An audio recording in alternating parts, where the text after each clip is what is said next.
Imports on, and we're live.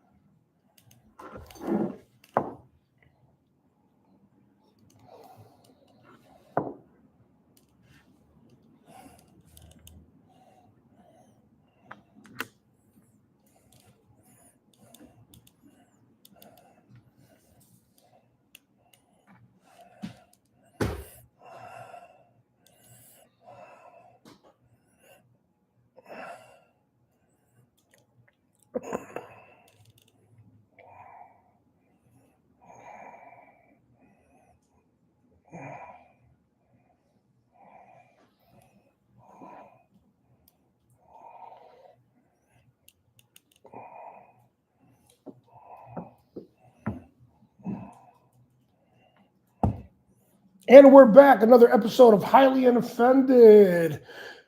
Welcome back to the show, people. Thank you once again. Highly Unoffended. You're thinking it. We're probably going to say it. What do we got today? Beautiful day today. First thing I want to start off by thanking the beautiful people at Colt CZ Firearms.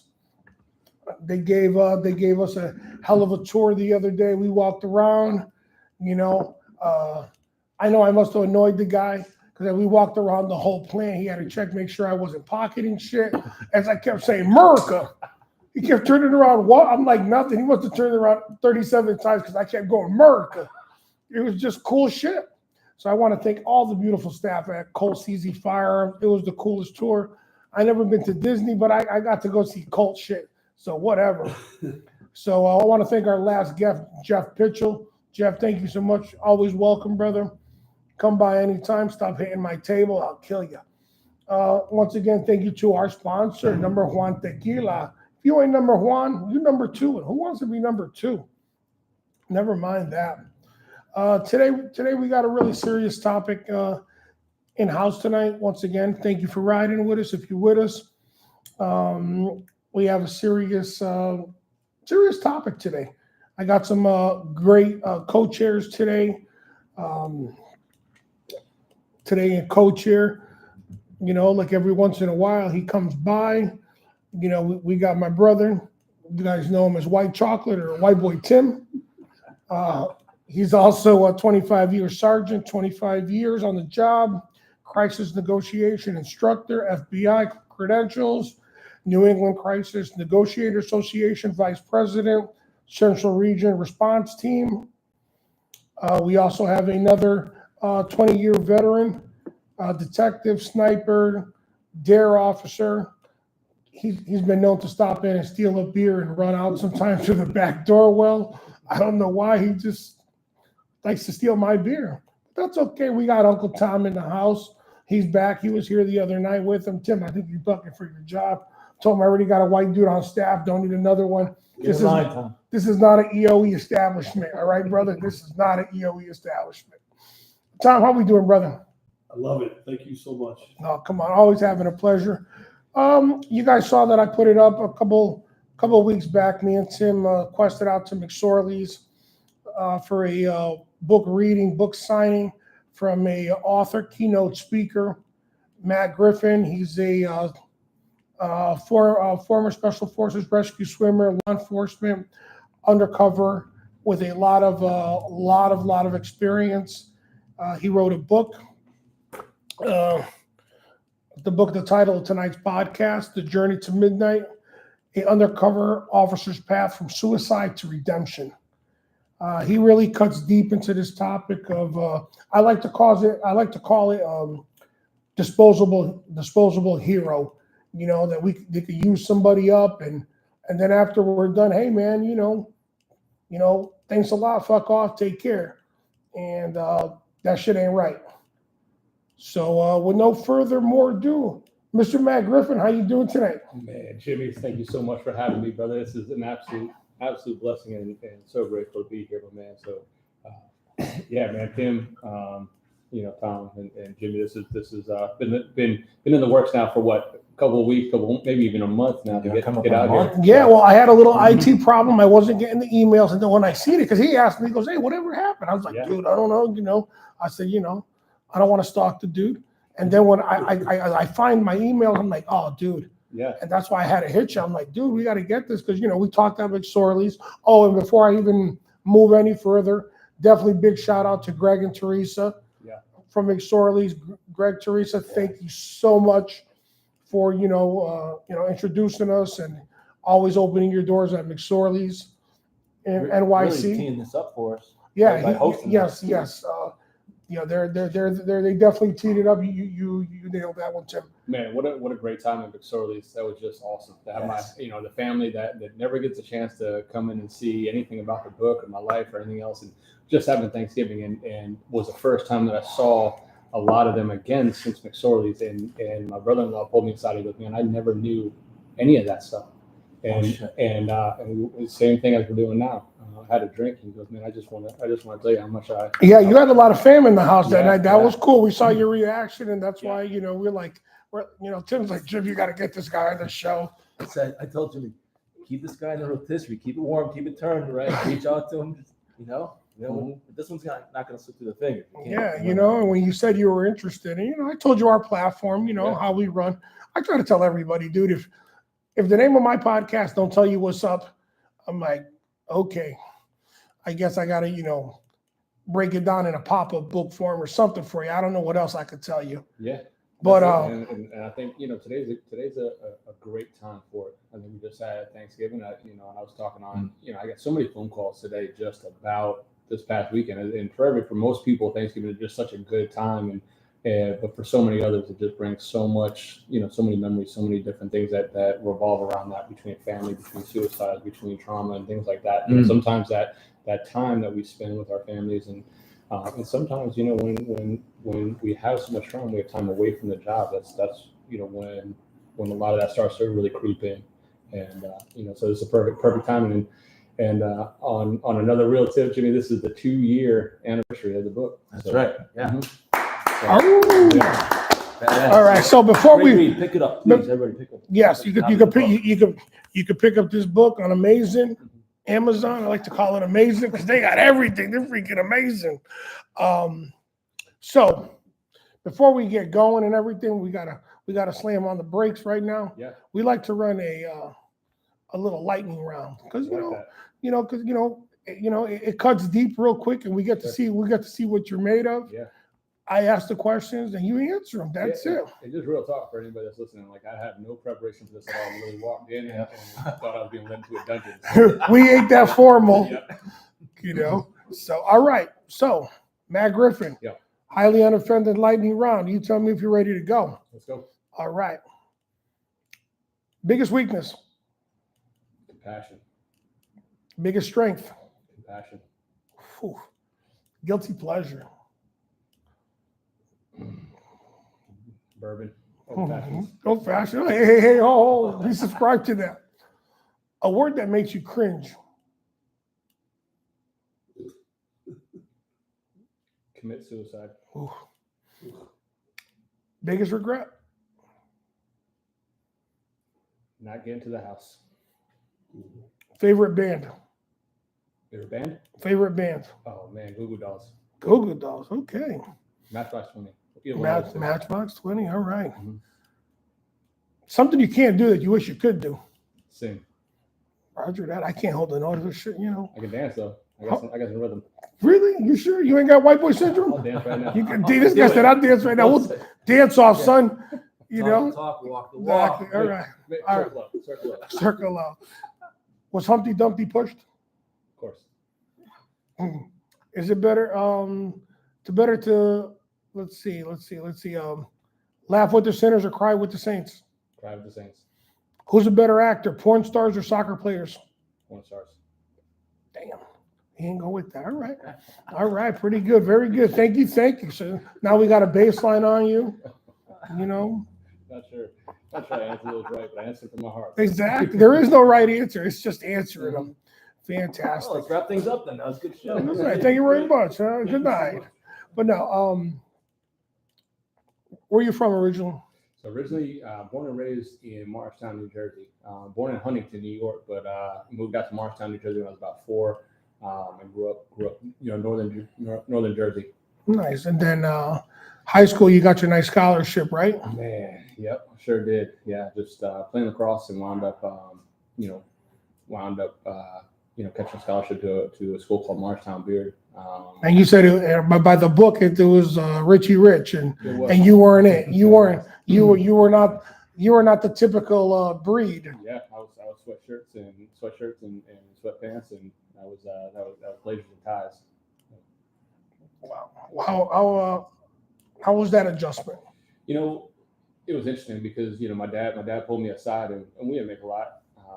And my dad pulled me aside. I was a good athlete. I was one of 6 kids, and the way this kind of shook out in 8th grade, I was a good lacrosse player. My family had been playing lacrosse. My brothers, my 2 older ones, had been playing lacrosse for a long time, and so I wound up scoring a bunch of goals during a game, and a guy was sitting in the stands after my dad, and he said, "Is that your boy out there, number 6?" And my dad said, "Yep, that's him." "What's he doing for high school?" "He's going to Morristown High." And that man said, "Has he ever thought about going to Morristown Beard?" My dad said, "Absolutely not." And he said, "Why?" I said, "Well, it's $40,000-$50,000 a year to go there, and I got 5 other kids, and it's a day school."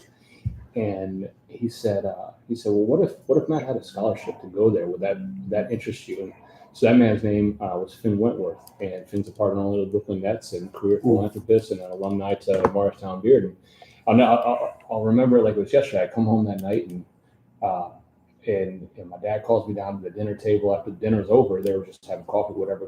Calls me down, and I see my 2 brothers sitting at the dinner table, and he's like, "Matt, what do you think about going to Morristown Beard?"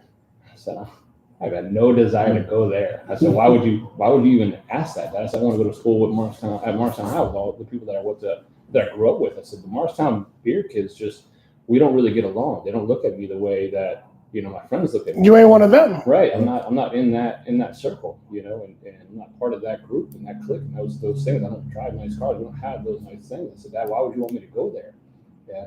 And he said, "Matt, this is an opportunity for you to succeed." And and I was very defiant towards him at that point. But my brothers pulled me aside and said, "This is your shot, man. Like, don't take away. Somebody don't look a gift horse in the mouth." Essentially, what my brother Neil was saying, and he said, "Man, take this opportunity and run with it." And I did that. And I remember that summer going into it. I remember meeting the coach, Coach Egan, and over the summer, before school ended, and he was like, "I'm so excited to have, you, another guy named James Young, and another guy named Sean Smith."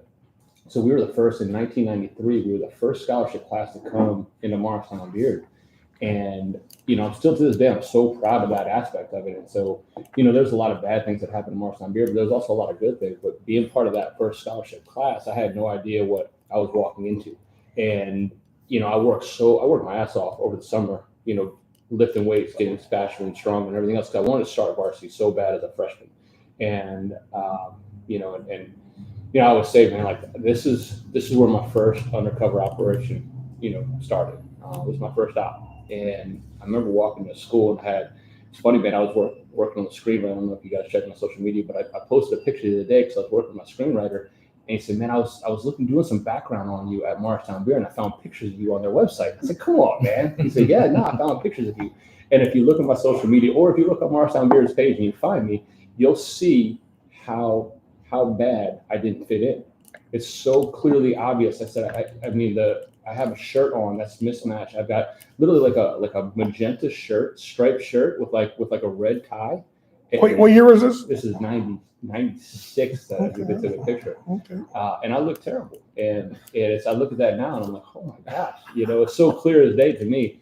But that was what I was walking into, and that's that's where I went to high school. And I would joke, man, my first day in school, I get to history class, man, and I'm sitting down and I look to my right and there's this girl that looks like Wednesday from the Addams Family, right? So like I look over and just me, I'm a social person. I just like to talk to people, so I lean in. And I'm like, you look like Wednesday, right? And I was saying it kind of like as a compliment, like the movie star, things like that. And she looks back at me, she goes, "Stop," and rolls her eyes.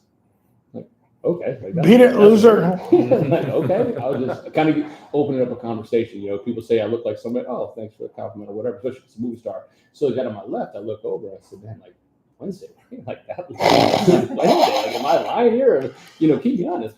And he looks at me and he's like, hey, dude, stop. I'm like, something's up right. So Mr. Franz, who to this day is one of my favorite teachers in the world, God rest his soul, he pulls me outside. He's like, Griff, outside. So I walk outside and he goes, hey, we got a movie star in class, leave her alone. Oh shit.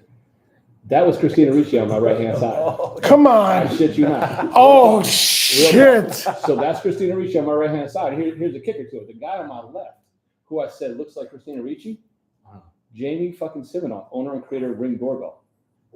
Two people. That's my first day in school. The first two people that I talked to in school was a Hollywood actress and a multi-billionaire that sold Ring Doorbell over to Amazon and been on Shark Tank ever since. Damn, yeah.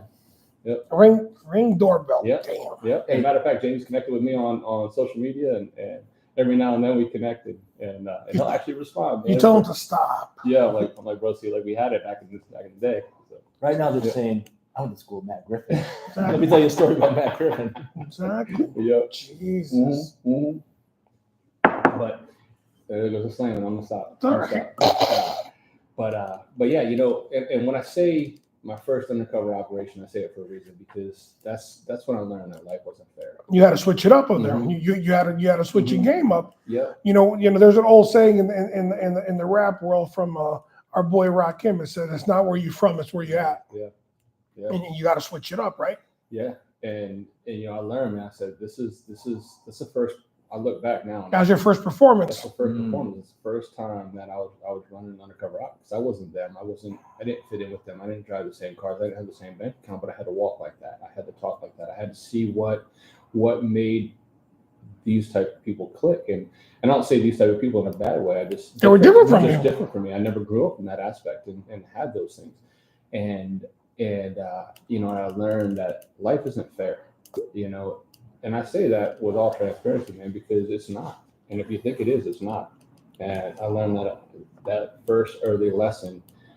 And so again, like I was just saying, I worked my ass off over the summer to get in good shape, to get quick, and I wound up catching a starting spot on the varsity football team. And I remember the feeling when we came back from camp and getting to school, and Coach Egan pulls me aside. He goes, "Hey, I'm giving you the nod," and I said, "You won't regret that."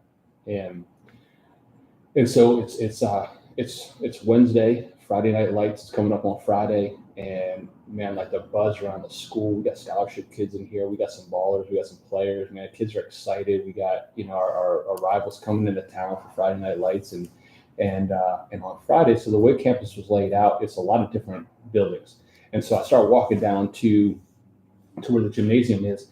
And I get down there, and you go down the stairs, and you go around the corner, you come down to where the locker room is. And I got in the locker room, and everybody circled up. I remember saying, like, fuck yeah, like I know it's about to happen, right? Like, when you grow up together, like, when people are gonna fight. So it's cool. Like now I'm at home, like all this other stupid shit's happening all day long. Now I'm home. Unbeknownst to me, it was me getting into a fight. And so, the circle spread open, and there was, a senior, and he came over, he put the brim of his hat right on my forehead, and he goes, "You think you're taking my starting spot on the varsity football team?" And me being the type of kid that I was, I said, "I'm pretty sure I already did." And he swung the purse. He connected pretty good. I mean, he's an 18-year-old kid. He connected on a 14, 15-year-old. And I got a couple in, but for the most part, real talk, he put it on me. And we get dragged out, and we go to the principal's office, and I'll never forget what was said to me. He said, "We don't like your kind around here." Or something to that, like, your kind, like, this is not what we do around here, and something about your kind. And because you wasn't a trust fund baby. And because I didn't have a bankroll, and I didn't have a father to call and say, "Hey, this is not going to be acceptable." And so, Because your father didn't build a library that, yeah, your father didn't build the last wing added onto the school. But the guy who sponsored him did. yeah, and so I got put on 3 days of school suspension. I said, "Mr. Garrett, I can't believe you're doing this." I said, "Friday Night Lights is on Friday." I said, "I didn't even start this fight, man." I said, "I'm a freshman, and I essentially got beaten up." I said, "Look at my face." He goes, "That is what it is." So here, I'm on out of school suspension. I figured that the other person got out of school suspension too. Talk about that feeling when you found out that he got a Saturday detention and started on Friday night. After the game. After the game. Damn. Yep. I remember Bubba called me and Smitty called me, the other two scholarship kids. And they said, man, I can't. They said it was just wrong to have, this other guy Rob in the game. I said, wait, time out. What do you mean Rob was in the game? So yeah, Rob played. I said, really? You got a Saturday attention. And that's the, and I look back, like that's the first time that I learned that life is not fair. And Damn, they hit him with some Breakfast Club shit. Saturday attention. I did, reading your book on that, I did see a lot of the unfairness. But we all had that. Even your SATs. That was a great description of your SATs where you studied your ass off for it, and then they say that you're, we believe you cheated or whatever you said in the book, right? Only me, man. Only. No, it isn't, because I'll be honest with you. I think a lot of us have gone through, whether it be on the job or in high school or college or whatever. Life isn't fair, and I think you do what we all do is just, all right, let's go on to the next one. And hopefully, one day will be fair. Yeah, and so many times in my life I wanted to quit, I wanted to give up, and I wanted to just throw the towel in. And my brothers always told me I give them so much credit. And my one brother was at Surly's with me, and to me it was such a blessing to have him here. The culmination of a lot of this stuff. But he always told me sometimes, Matty, you got to work twice as hard for half as much. And I took that with me my whole life. And sometimes even today, like today's a hard day. Today's been a hard day all the way around. And from start to finish, this has been a rough day. And I think anybody that's gone through a lot of trauma can understand why, because you wind up, what we do with trauma is we go to work, and the structure of our lives is what holds it all together. And when you get these days off and you see family and everybody's happy and you talk about their lives and all the things that they're doing and their plans for hope and retirement and everything else, and you're looking around like, wow, I don't have any of that. I don't have that kind of hope. And sometimes it just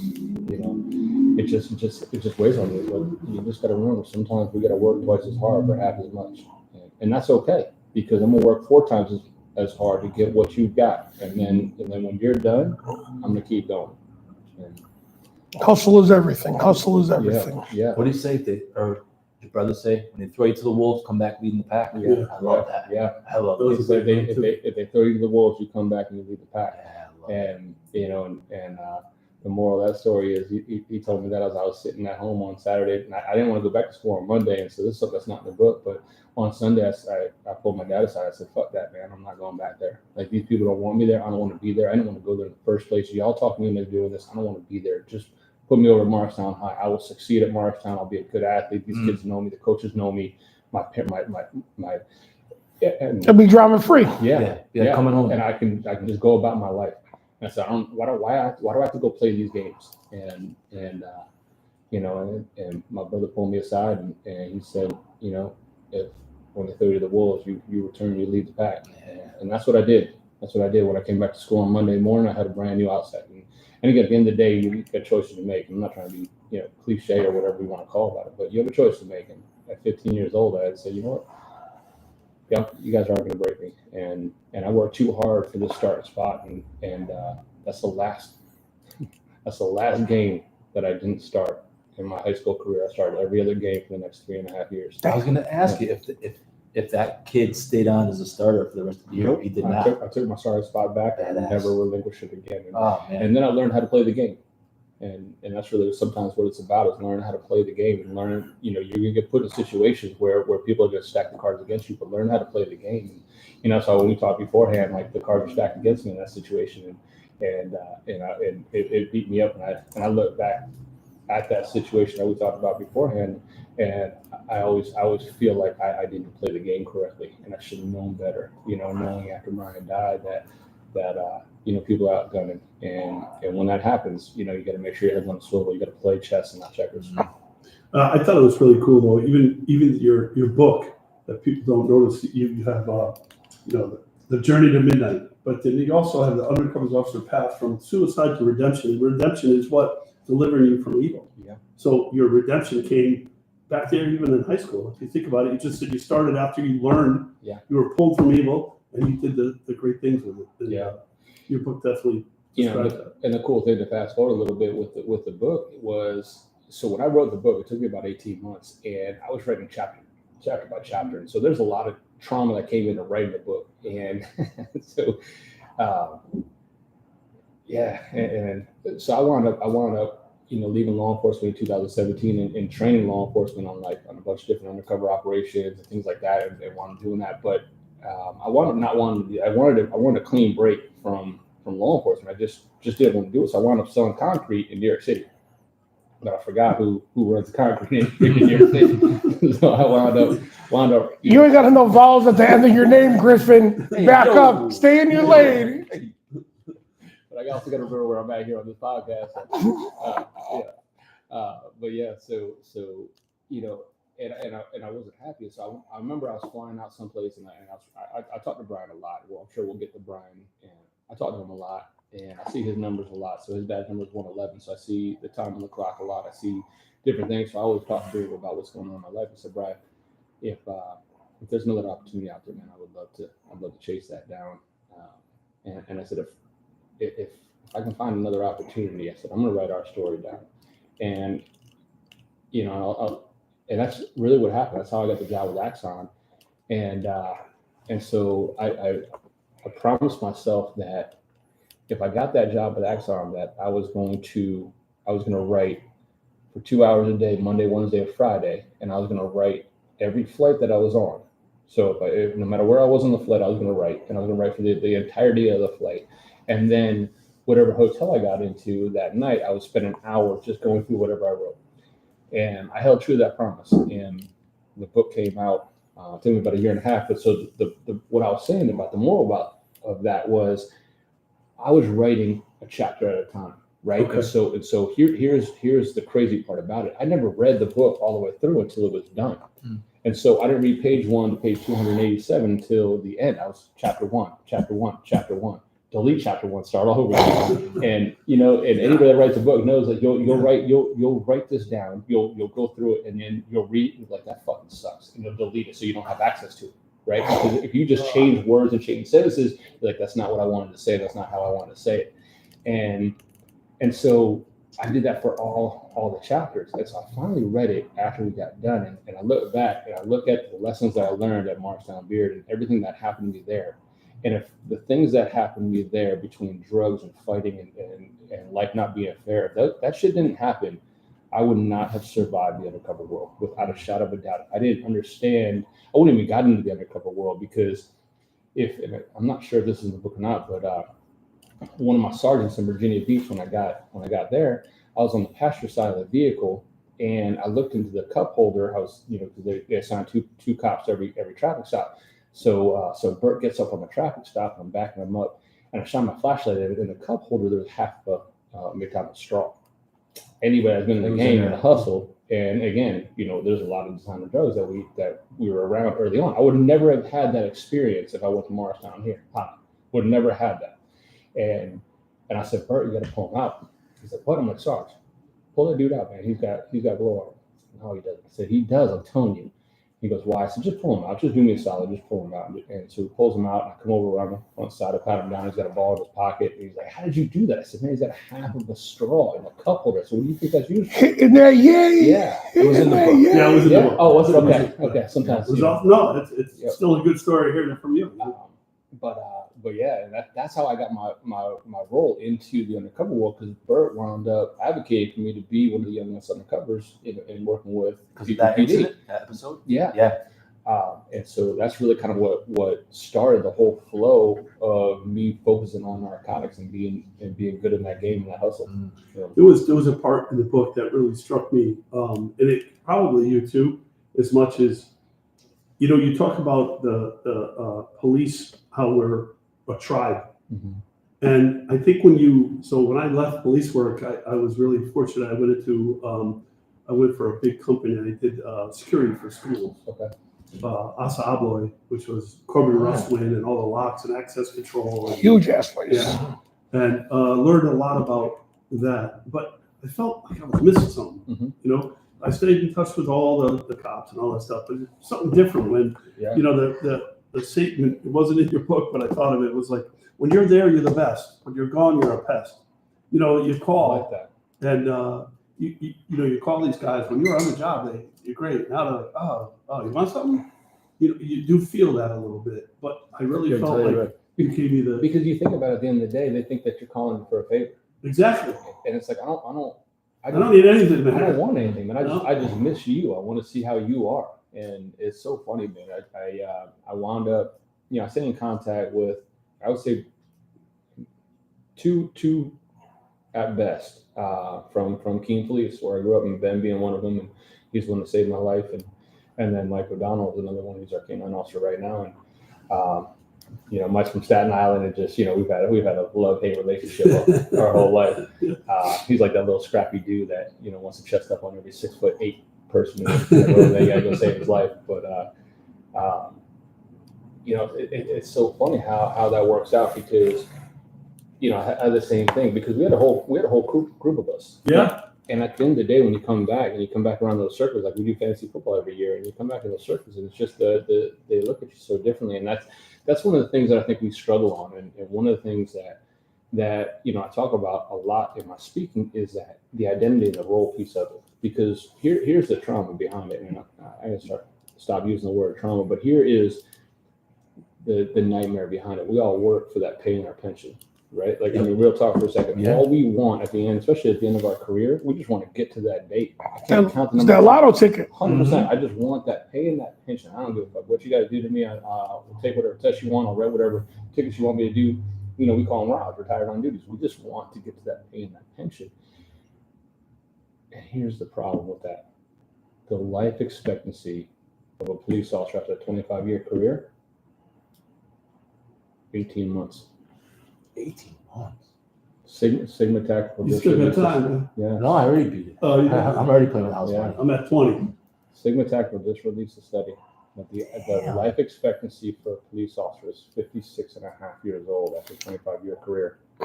I think it's that a lot of dudes don't grab a lot of healthy habits. Like this guy right here.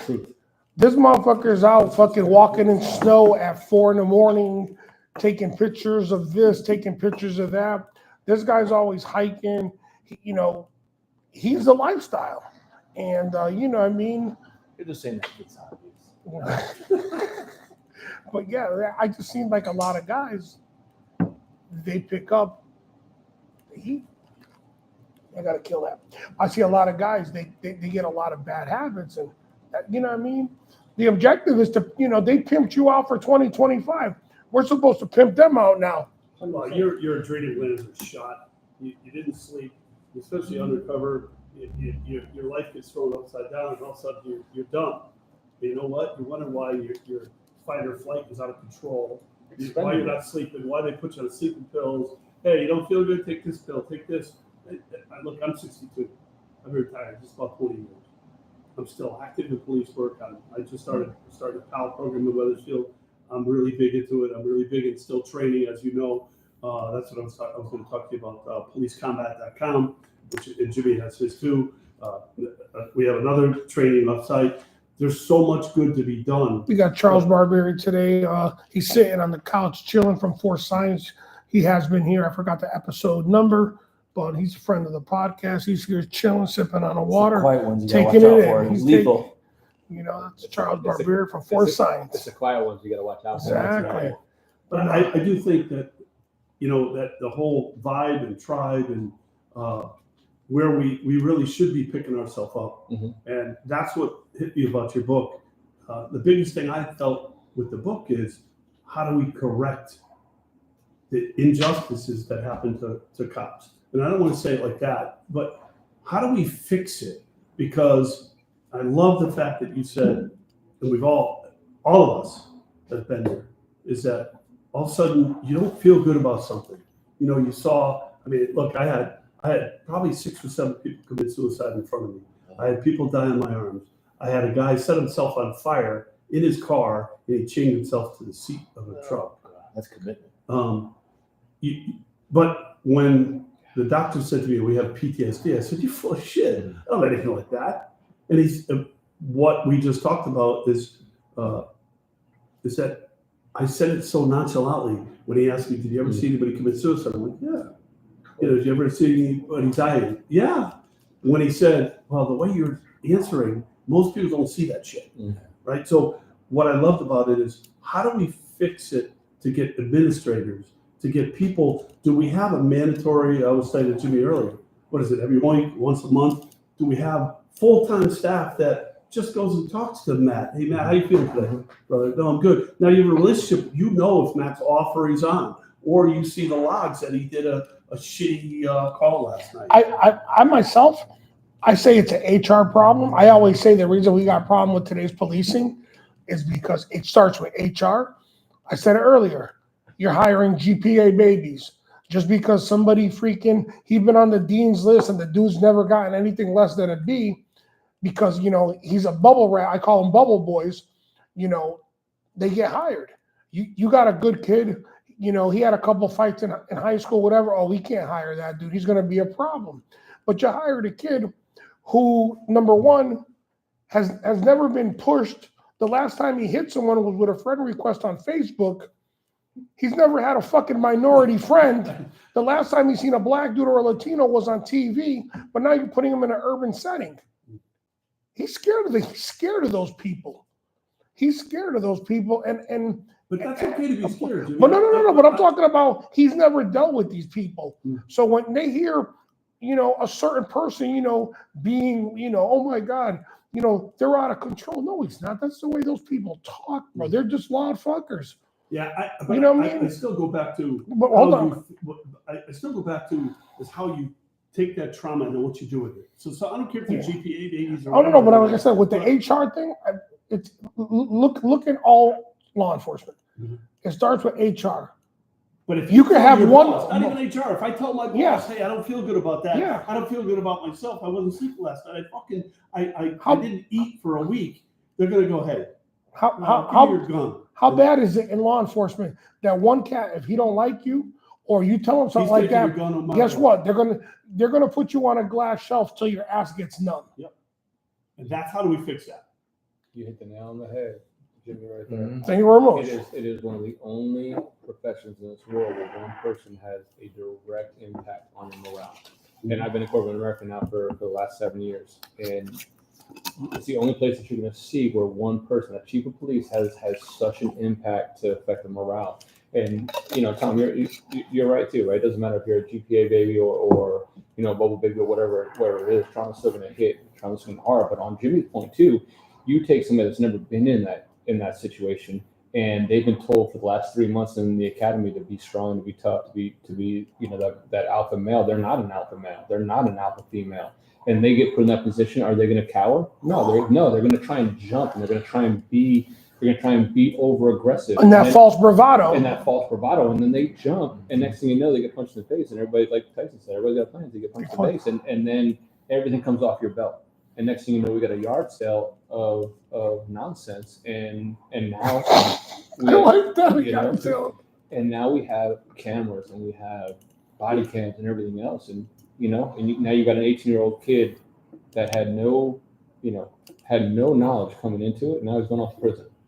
Well, now he's a convicted felon. You know what I mean? It's like, when you see some of these guys going through scenario training, you could tell they got no conflict resolution because, I hate to say it because, mommy was still cutting the crust off the sandwiches for him last month. For sure. Well, it's like I do a lot of training with colleges, and I try to tell these security dudes that work at colleges, I said, bro, when you go into, this frat party, whatever, you're dealing with a drunk cat there. Just remember one thing. Mommy was doing this fucker's laundry last month, and now this dude's freaking 8 shots deep in tequila. He's bulletproof. Mm-hmm. He'll tell you whatever he wants. Yeah. And I go, he's just a drunk child. Yeah. And I go, you got to be careful with these dudes because that's the dude that'll throw a bottle at you. He'll throw a pint glass at you. And, these college dudes like, wow. I go, you got a dude who just left home weeks ago. And now he's at a frat party freaking bombed out of his mind. And you're telling him he got to go. Hell no, maybe I ain't going nowhere. I'm having a good time. Yeah. It's the difference between, and you got to learn somewhere, right? So you go to the academy. There's no timeouts out in the field. You're live without a net now. The rules are different. Just because you wear the uniform, I thought I wore the uniform reasonably well. I thought I was taking care of myself, but it didn't stop people. It probably stopped some, but it didn't stop everybody from In an academy, can you teach reasonableness or discretion? No. Like, people have asked me, Jimmy, who you scared of? The rookie dude or the veteran officer? I go, the rookie dude.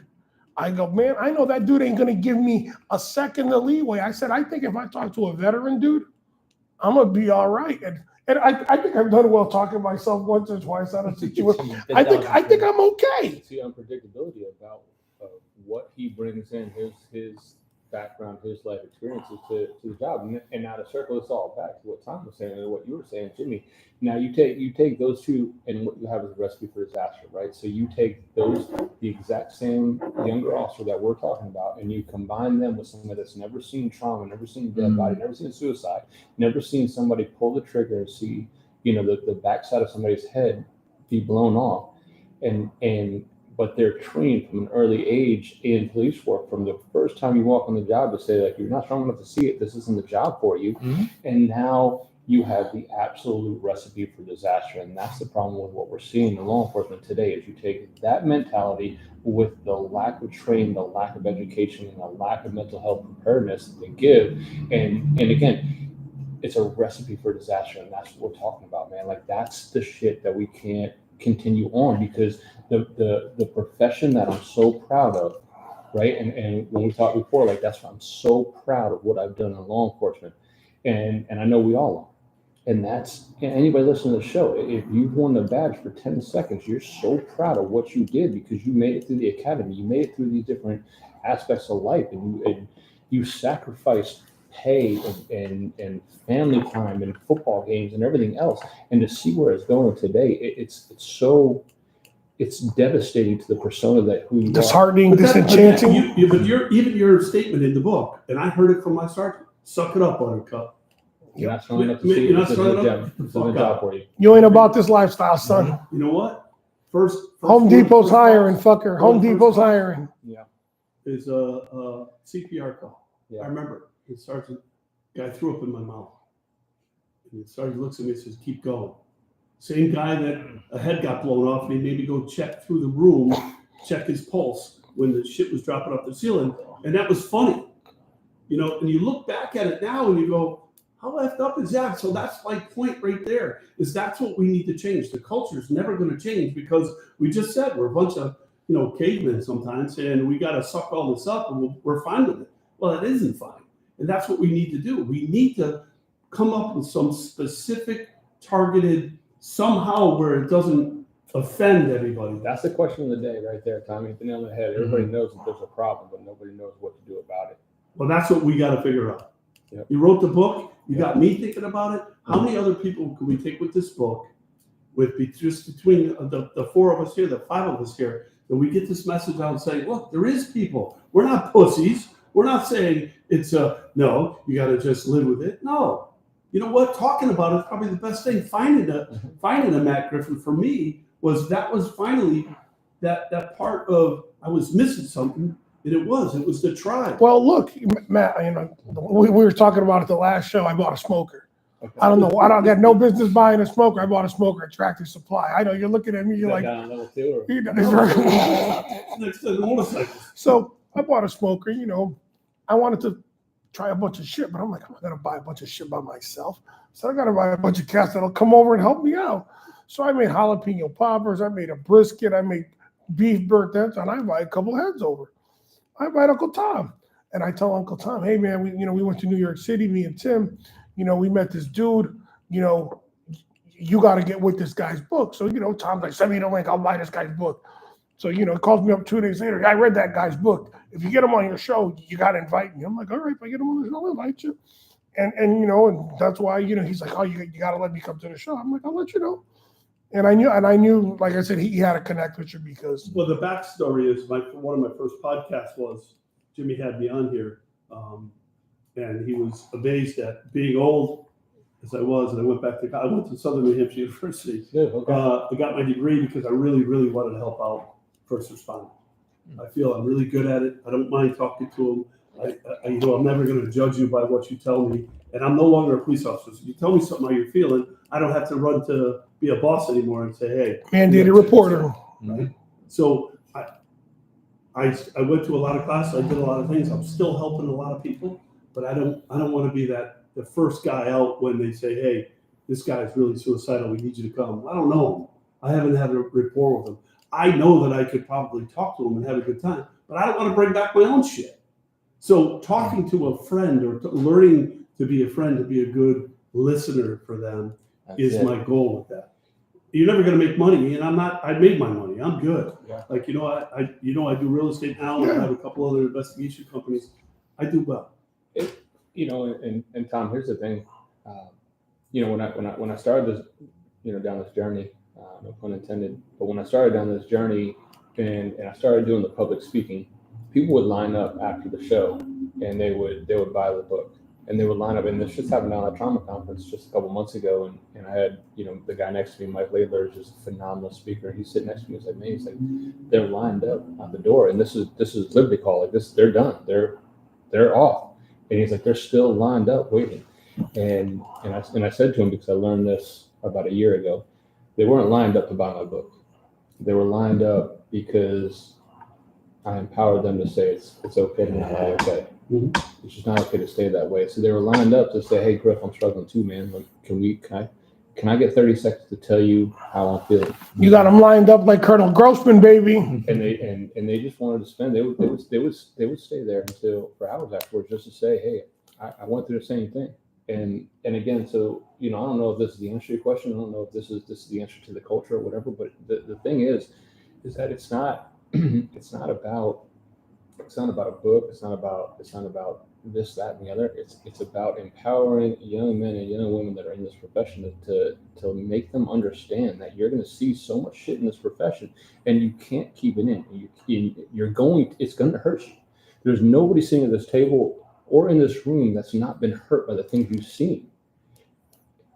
Don't keep it inside. If you keep it inside, it's going to come back. It's going to remanifest in a way that's going to hurt your life. I promise you. I promise you, if you hold it inside and you cope, and we all know about coping mechanisms, right? Because alcohol and drugs, extramarital affairs, the gym, everything that we do, they're all coping mechanisms to get rid of and conceal and to hide what the problem is at the root of the problem. But those coping mechanisms, they fail. And when that coping mechanism fails, guess what happens?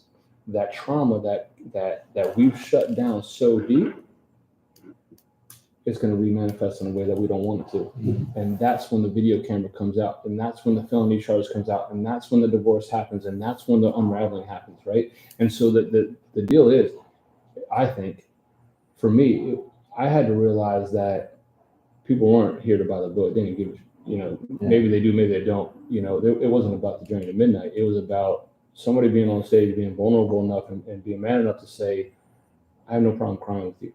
I have no problem sitting down and hugging and telling you that it's going to be okay. And real talk, like, it's been an emotional day for me. It's been a tough day, and I have no problem crying right here. I feel like crying. If the tears come, the tears come. Today's been a rough day. Remember what Joby said here? Joby? Remember what Joby Rogers said? Where are you going with it? Refresh my memory. He's the number one Michael Jackson impersonator from New Britain. Mm-hmm. Yeah. Michael Jackson, he ordained his brother. Yeah. He said, this is the only guy that I bless. Yeah. And, he was there, and Joby Rogers, a local dude, and he's traveled the world doing the MJ thing. And, the guy got him down. And, we did an episode with him, and his big thing was, he goes, he wasn't about trauma, but he was just saying, he goes, when's the last time you picked up the phone and called another man, not drunk? And he said, told him, you know what, dude? I got mad love for you. I'm glad you're in my world. He goes, when's the last time you did that? He goes, we don't fucking do that as men. And he said that, man. I do it. I remember when he said that to me. Every day. And and he was, I do that every day. And this is a guy who's, he's a Michael Jackson impersonator. He's no law enforcement dude, but he's a great guy. And he said that in the podcast, man. And I was like, all right, motherfucker, that was deep. And I had a rock with him on that. Mm-hmm. And, anybody who knows me, I'm not a big texter. Yeah. I'm a two-text guy. Found that out. I'm a two-text guy. You know what I mean? Cats, these kids now, they want to write a fucking soliloquy or a dissertation via text. No, bitch, you got the wrong cat. Yeah. I'll lose it. You know what I mean? Call me, bitch. Pick up the phone and call me. You don't answer your phone a lot either. Just like, This morning I was teaching. Can I make? all right, let me go back around. How many voicemails have you left in the last 5 years? If I call you, I leave a voicemail. Oh, you do? Okay. Unless you're my boy, that Okay. I knows you just call me back. Okay. If you're my boy, I ring your phone. That means, bitch, I'm looking for you. Okay. Yeah. Like, let me bring Right? this back I around. wouldn't leave him a message. No, you don't leave me a message. Jimmy, let me bring this back around just to his point, Yep. and I want to make sure we get this point in. Those people standing in line for the book that want to be, you say they don't want your book, and they just want to be recognized, right, or valued, or feel the same feeling you have, right? But they've already probably gone down that road of broads and drugs and booze and screwing up the job. To get to the point where you feel where you're at, Yeah. you have to go through your own trauma, that the word you use, or your own emotions of, you don't just see this shit and go, oh, I'm screwed up. You go to the booze to maybe you're not sleeping, or you go to the chicks because your wife's not listening to you, or the guy, whatever, right? So that you feel that way. You don't get there overnight. It takes a while of holding that shit in, holding everything in, Culmination. and screwing up your life to the point where some people bring it to the edge and they find God, or they bring it to the edge and they find workout, or they find another friend, or they find something. But to just say that I don't really agree with you, your book changes people to feel like, hey, that's me too, man. Yeah. Right? Yeah. But I didn't get to your point. I didn't get Yeah. to suicide. I didn't get to, but why do some people and other people don't? And all I'll say to you is thank you for this book, because it touched me to the point where I'm like, hey, I'm not fucked up. Like I'm not. I'm No. 62 years old. I've been out of police 20 years. Mhm. I shouldn't still feel a certain way, but I was told it's okay. You're supposed to feel that way. No, you're not. You're not. You're supposed to feel joyful and peaceful. And you said you had a bad day. Tell us about that. Why? Yeah, and I touched on it a little bit. It's just, it's always tough to be around family. It's always tough to be around the holidays, and for me, I don't have my children on Thanksgiving, and I don't have my children usually on Christmas Day, and because of choices that I made from the career that we've been employed in. And so, I try to put together the best Thanksgiving number 2 that I can on Saturday morning, and a lot of times it may or may not be KFC. We do what we do, and sometimes you just sit at the table and I'm great. I'm so grateful for how far I've come, and for anybody that's listening, 7 years ago I had $1.13 in my checking account, and I remember you said that at McSorley's, dude, and I was just like, whoa. Yeah. I have a picture on my phone. I'll show you guys as soon as we get down here, and I leave it there because I've come so far, and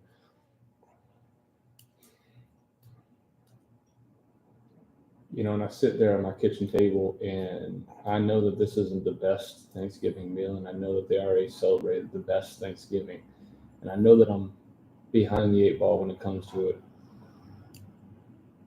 It's tough to just say I'm getting it, because as an alpha male, as somebody that's always succeeded and never failed in his life, when you're presented with catastrophic failure, and let's rewind it for a little bit, right? Like a baby died in my arms and I failed in that aspect, and let's fast forward after that, and I failed Brian, and I failed, my children. When you're presented with catastrophic failure, and then you sit here and you look around the table and you see, and let's be real for a second. I went to Price Chopper, and I got a fully cooked bird, and I put it in the oven to reheat it, and I got some shitty ass fucking stuffing and mashed potatoes, but I put it together because I wanted to do something good for my children. But you look around, you know that you're not the best, and you know that you're not the best father, and you're trying so hard, and sometimes it just breaks you down, and you just want to be the best. And I guess where I'm going at here, Jimmy and Tom, is that it's okay. And today being a tough day, getting back to the grind of work, but also looking back to the weekend and saying, man, I want to do better by my children, and I know how hard I work for them, and I know where I came from and everything else, but not to be the not to provide them the experience that you want. You know, you look at the table, and I don't care what anybody says. You look at the table, right, and they're happy to be around you, and they're happy. You know, we're talking shit. We're talking about the Celtics and the Bruins and everything else, and you know the shitty ass Giants right now. Even though we got the win, I love it. You know? Especially against Patriots. I'm not sure that I wanted to win because I want a better draft pick, but you know, so we're talking shit at the dinner table, having fun. But you look at the table and you're like, man, I'm not succeeding with my children. You know. I think you're wrong in that aspect. I think if you had a frozen pizza, your kids want to be with you. Yeah. They know that every day you're the better version of yourself. Salvador Dali said, don't ever try to reach perfection because you're never going to get it. So, you know, I mean, food is huge, you know, I mean, in my culture, it's huge. I have dinner parties here. You can ask all these guys in the room. I invite these guys over. I put food out. And then for me, it's like a big date. Just not the smoker. You know, but to me, it's like I tell everybody, like for me, when I have a get together, it's like going on a date with 50 people all at once. Yeah. And I try to work the room all night long and go on my 50 dates. And you know what? My people are quality. And I know they would come over if I fucking pretty much put a fucking pizza out here. Mm-hmm. They'd still come over and hang out. So, you know, just because, you know, you didn't put out some fucking bird that was on the, you know, looking like it's on the cover of fucking Good Housekeeping magazine, dude, you're doing the best you can. Yeah. And that's what's going to shine through, man. Like I said, it could have been a fucking pizza, bro. Yeah. Your kids are still going to feel the love that come from you. Regardless, man, you could have put hot wings out, and I guess what? Your kids wouldn't have been fazed by it. Yeah. So don't worry about that, man. You're doing your shit.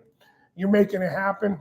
That's all you could do in life, bro. That's all you could do. Yeah, you're right. But you're going to continue to do that because of your background. You're going to continue to question yourself, and you're going to continue. But like you said, if we had your kids here today, then they'd go, no, we just spent that. They're probably going to say, I don't know what we ate.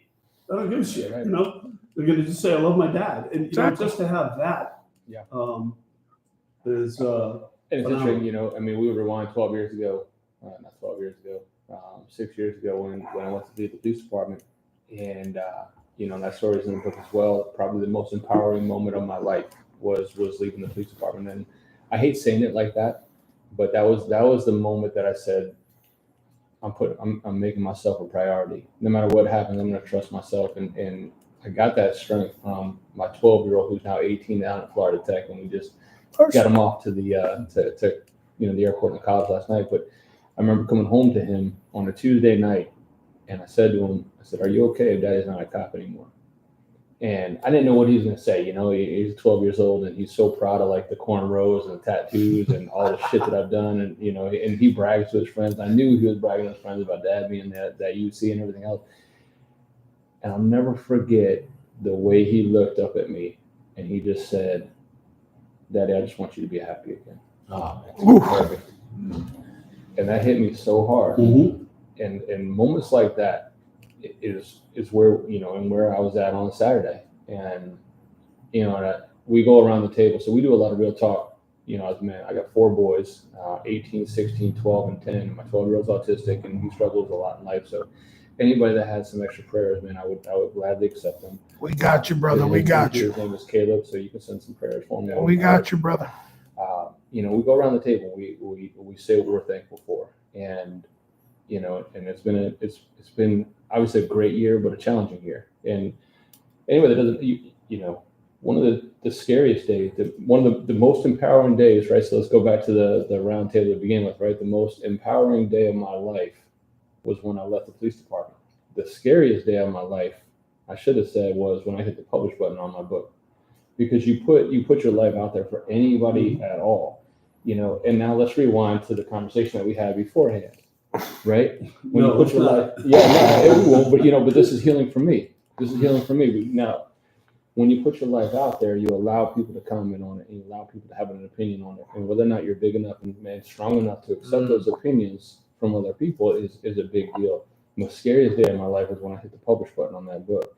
And, you know, somebody, you know, even my ex-wife, my boy's mother, So the book got released Thanksgiving Day of 2021, and 3 days later, I was dropping my son off at youth group, and I got a text message from her, and she said, "I read your book," and we weren't on speaking terms. So we don't talk on the phone. It was text messages or emails about the children, nothing personal, not personal about relationships, Strictly business. strictly business, right? Like this is straight relationships, and so I said question mark, and she called, and we talked for the next hour as my son was in youth group, and she said, "I didn't know any of these things," and I said, "Honey, that's," and it was so we dropped so many. You ever anybody that's on.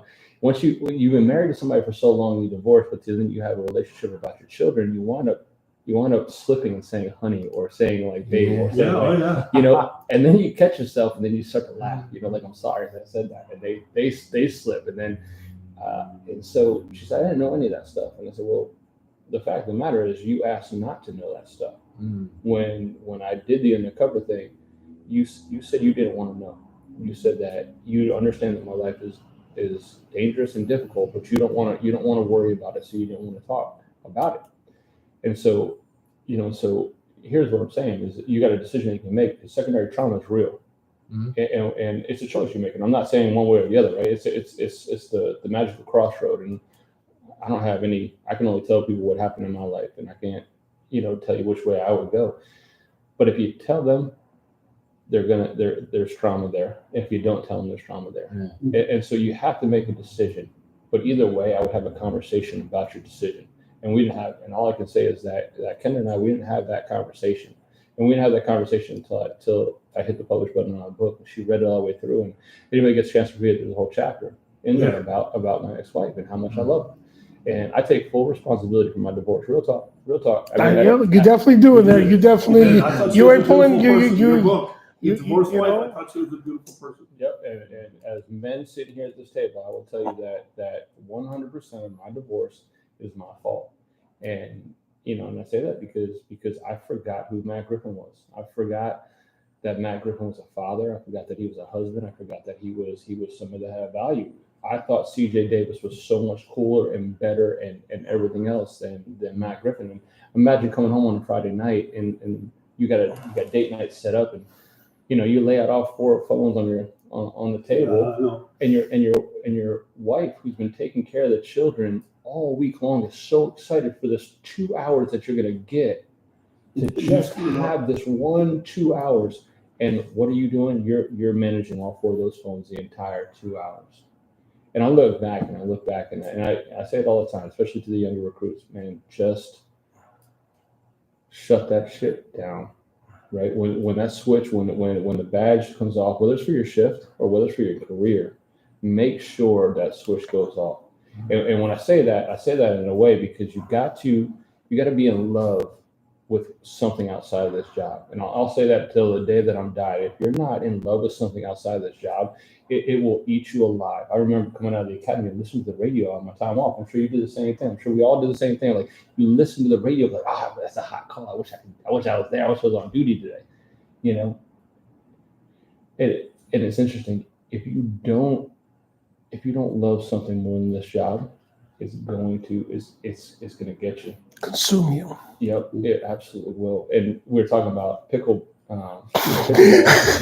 And here's a funny story, man. Like, so I've been on a journey to figure out, like, high level, high achieving people, what do they do now?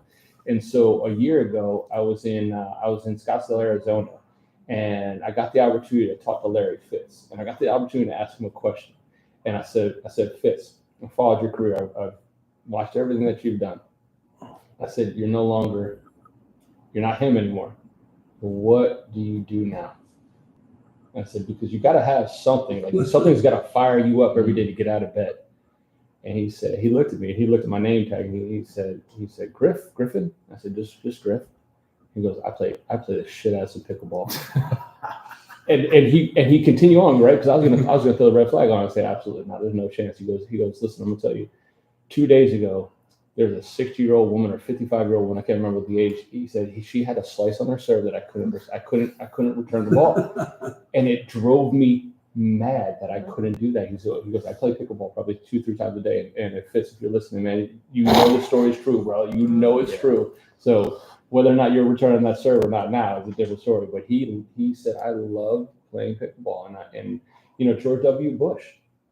The question was asked to him, and this is a video. He said, I paint. I love painting. He said, I'm a shitty painter, but I love painting. Mm-hmm. I write, I dance. And like I told you guys, I love to write. I enjoy the ability to take a pen and put a word on a paper and take that word and create a sentence. That sentence creates a page. And I just created something that nobody else will ever touch for the rest of their life.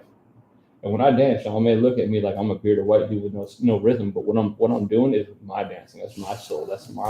I'm putting myself in a position where I'm succeeding in my own world. And in today's episode, Matt Griffin, interpretive dance. Good for you, man. Yeah, Good for you, yeah. man. Yeah. That's fabulous. So, what do you got? What do you got on your due diligence sheet, Uncle Tom? I'm sorry, Uncle Tom. Like he came in ready to he came in with a tactical plan. Uncle Tom called me. He's like, Jim, I got some stuff. I'm like, all right, don't worry about it. I got you, Uncle Tom. Uncle Tom's gonna play around. Papa don't take no mess. One thing should we say before we end or anything? We should say, and I have this. I want to make sure we do this every single time. How can people get a hold of you that really want to reach out? And I think that's important for your book, for your life, and for other people. Yeah, all through my website, authormattgriffin.com. So all social media is author Matt Griffin, and then my website is. That shit was available when you went to go get it. MattGriffin.com was available. Good for you, bro. Yeah. You go on the GoDaddy thing, and you're like, damn it, you're trying to get. But that's part of the hustle. So, and I won't tell how I got that. Can I tell the story? It's highly. Let it rip. All right. So drive 2 hours. Some fucking 8-year-old kid had it bought up, right? No. So I learned this lesson. So I was working construction, and I was getting ready to set up the Fighting Fentanyl or the Journeyman. I can't remember which one. And the owner of the construction company said, I bought up 69x lube something or other.com. He's like, it's going to make me $1 million someday. Right. And I can't remember what the website was. I was like, man, that is such an interesting concept. Diamonds.com is up to like a couple mils. Art of War is like up to 2 mil. I about 15 years ago, I bought a website for like $800. A year later, I pawned it off at $4,000. Come on. What? Functional fitness. This is what people do. Because the brokers. He bought a smoker. Yeah. So I bought Author Matt Griffin because I had a premonition that someday I may need that. So I bought JourneyToMidnight.com on GoDaddy, and then I also bought Author Matt Griffin. I bought MattGriffin.com as well. So. Well, you heard the story about back in the day when all of them just came out. No. Some little 12-year-old kid bought MichaelJordan.com because his name was Michael Jordan or something. And then when the real Michael Jordan had to kiss the ring and give the kid like buku dollars. Yeah. Yep. You know what I mean? Yep. Like I said, like I own all of mine.com, .net.org. Yep. I got them all because I don't want nobody, encroaching on my shit. Yep. But yeah, that's why I said that shit was available. Yeah. Yeah. So I've had it for about 4 years. So, so again, Tom, to answer your question. So 2024, I'm being intentional about being better. So all I've done really from 21 to 23 was just respond to requests. If that makes sense. So people would reach out and say, hey, are you available for a conference? Are you available for this? Are you available for whatever? And so that's essentially all. Like I would respond to that. But in 2024, I'm going to be intentional about going out and really pushing what I believe is making a difference. And I hate saying it like that, but I want people to hear that it's going to be okay. I want people to hear that there's like-minded people that have struggled, that have gone through this stuff, and that there's a way out. And so the caveat to the question was, where do we go from here? Mm-hmm. Right? And where do we go? You gonna drop the lyrics? No, I just. You gonna dance if he does? I just don't want to see it. Sorry. Yeah, the shoulder. You live in New Hampshire. I saw some of those King State chicks when I was. Matt's had half a bottle of Jefferson's Ocean. He's starting only now starting to loosen up.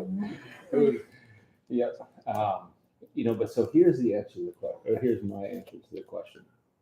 So I think it's part of the H's, and anybody that's listening in, time. So what I think is, not that it matters, but I think it's about hope. So when I wrote that book, and like I said, I told the story. I read it chapter by chapter, and I read it until it was all the way through until the end. And so when I read it all the way through, it gave me so much hope to see that what happened in 2003 or 1994 or 1995 pay dividends today or next year or whatever the case is. And so there's hope in the aspect of that. There's treasure inside the trauma that we deal with every day. And so if you can take today's trauma, and again, the best part about what I've gone through is that today could be a shitty day. And like I told you guys, today was a tough day. And that's okay. Tomorrow's still going to come second by second, minute by minute, hour by hour, day by day. I'm going to get through today. And tomorrow I'm going to wake up and I'm going to say to myself, I beat yesterday. And in 2 days, I'm going to say, I beat yesterday. And I'm going to keep beating days as long as God's going to have me on this planet. And I know it sounds terrible to say, but sometimes we have a lot of demons that we have to go after, and we have to grind through it. So have hope that what you're going through today is going to pay dividends. And so, I always say there's treasure inside of this trauma. Who would have thought 6 years ago with $1.13 in my checking account, with my suicide note written, me sitting in my Yukon, that I'd be sitting here today on this podcast? Not me, not anybody. Not one person would have said that I would have made anything out of my life other than. Except the guy that called you that night. Yeah. Loved you and said, get your ass over here. And even he said, you shouldn't leave the police department, man. You're a really good cop. Do you regret it? No. Let's touch upon that. Yeah. About the Yukon. You had the note. Yeah. You were fully loaded. Mm-hmm. You were waiting until the midnight hour. Take us there. So I remember that day so well, Jim, to be frank with you. It was the first day in a long time that I felt good. And I know people laugh at that or people say that's crazy, but it was the first day that I made my decision. I made my decision that morning when I woke up, and I knew that I was going to do it. And I thought about it the day before, and I thought about it the day before that. But I woke up that morning, I said, yep, today's the day. At midnight tonight, I'm going to end my life. And so it was about the preparations that I was going to make to do that. And, and again, and I'm sure if you're listening, you're probably saying that's really weak. But for me, it wasn't suicide. To me, it was a sacrifice. My whole life had been a sacrifice from the time that I and again, I sacrificed my high school career to go to Marathon Beard. I sacrificed, my college career to play football and lacrosse at, whatever college, to go into the Navy. I sacrificed a lot in my life. And so this was the next stage in my sacrifice. And so that's the only way I looked at it. My children were so, in my head, the trauma was telling me that my children were tired of seeing their father fail. And so this was the next stage of the sacrifice in my life. And that's what I believed wholeheartedly. And so now I committed to the plan. I wanted to make sure that they wouldn't find me. I wanted to make sure they weren't coming by the apartment in any way, shape, or form. I didn't want that. And I started writing the note. I have the note, stuck in my head, and it'll always be there. And it'll always, that the note's part of who I am and what makes me, and again, I'll tell you, to start off, I had to start with my sons. And I'll list off the first part of it, to my sons. You won't understand, I know this, but please understand that I love you more than anything. You're my light in bad times and sunshine every morning. And as I started with that note and I finished it, and I'll never read the last couple paragraphs because they're not valuable to anything that I'll ever do in this world, and only demeaning to people that were in my life at that time, and the anger and everything else. But I was ready. So the journey to midnight is about me committing suicide at midnight on March 17, 2017. And as I got through the day, it was honestly, it was a calm, it was a peace. I was ready to make that decision. But that was a trauma. That was a PTSD in my head that was convincing me that this was a sacrifice. And so I sat in my Yukon and I started listening to the music of my life. And I'm, like I said, I'm a very musical person. I love music. When I need to be in a certain place or a certain mind space or a certain headspace, I listen to music. And so, high school, like there's so many songs that remind me of high school. There's so many things that remind me of the Navy, like Blink 182, like reminds me of the First Navy. concert you went to? Oh man. Tom Petty Excellent. at Madison Square Garden. What's one of the best shows you ever attended? Matchbox 20 Google Dolls. Okay, cool, Yeah. cool. Me and Tim, we're big concert heads. We go to concerts all year round. Yeah. Summertime. We I mean, like, what was it last year when we went on the whole year tour? Was it last year? That was the year before. Oh, that. the year before that. Ford Festival, 311. So anybody knows who 311 is. Oh yeah. So my buddy Jay and I, growing up in high school, we went out to this place called Roseland in New York City, which is a big warehouse, and they just have bands going. And 311 gets on the stage, and nobody knew who they were. So, Really? yeah. I mean, they hadn't even released Grassroots at this point, and so like they were just this is 95, right?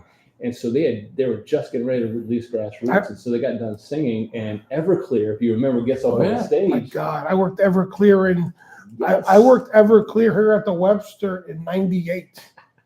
Yep. And I remember they wouldn't play because they put like a big Pepsi banner up, and then the lead singer for Everclear was like, "I'm not playing in front of that banner. Take it down."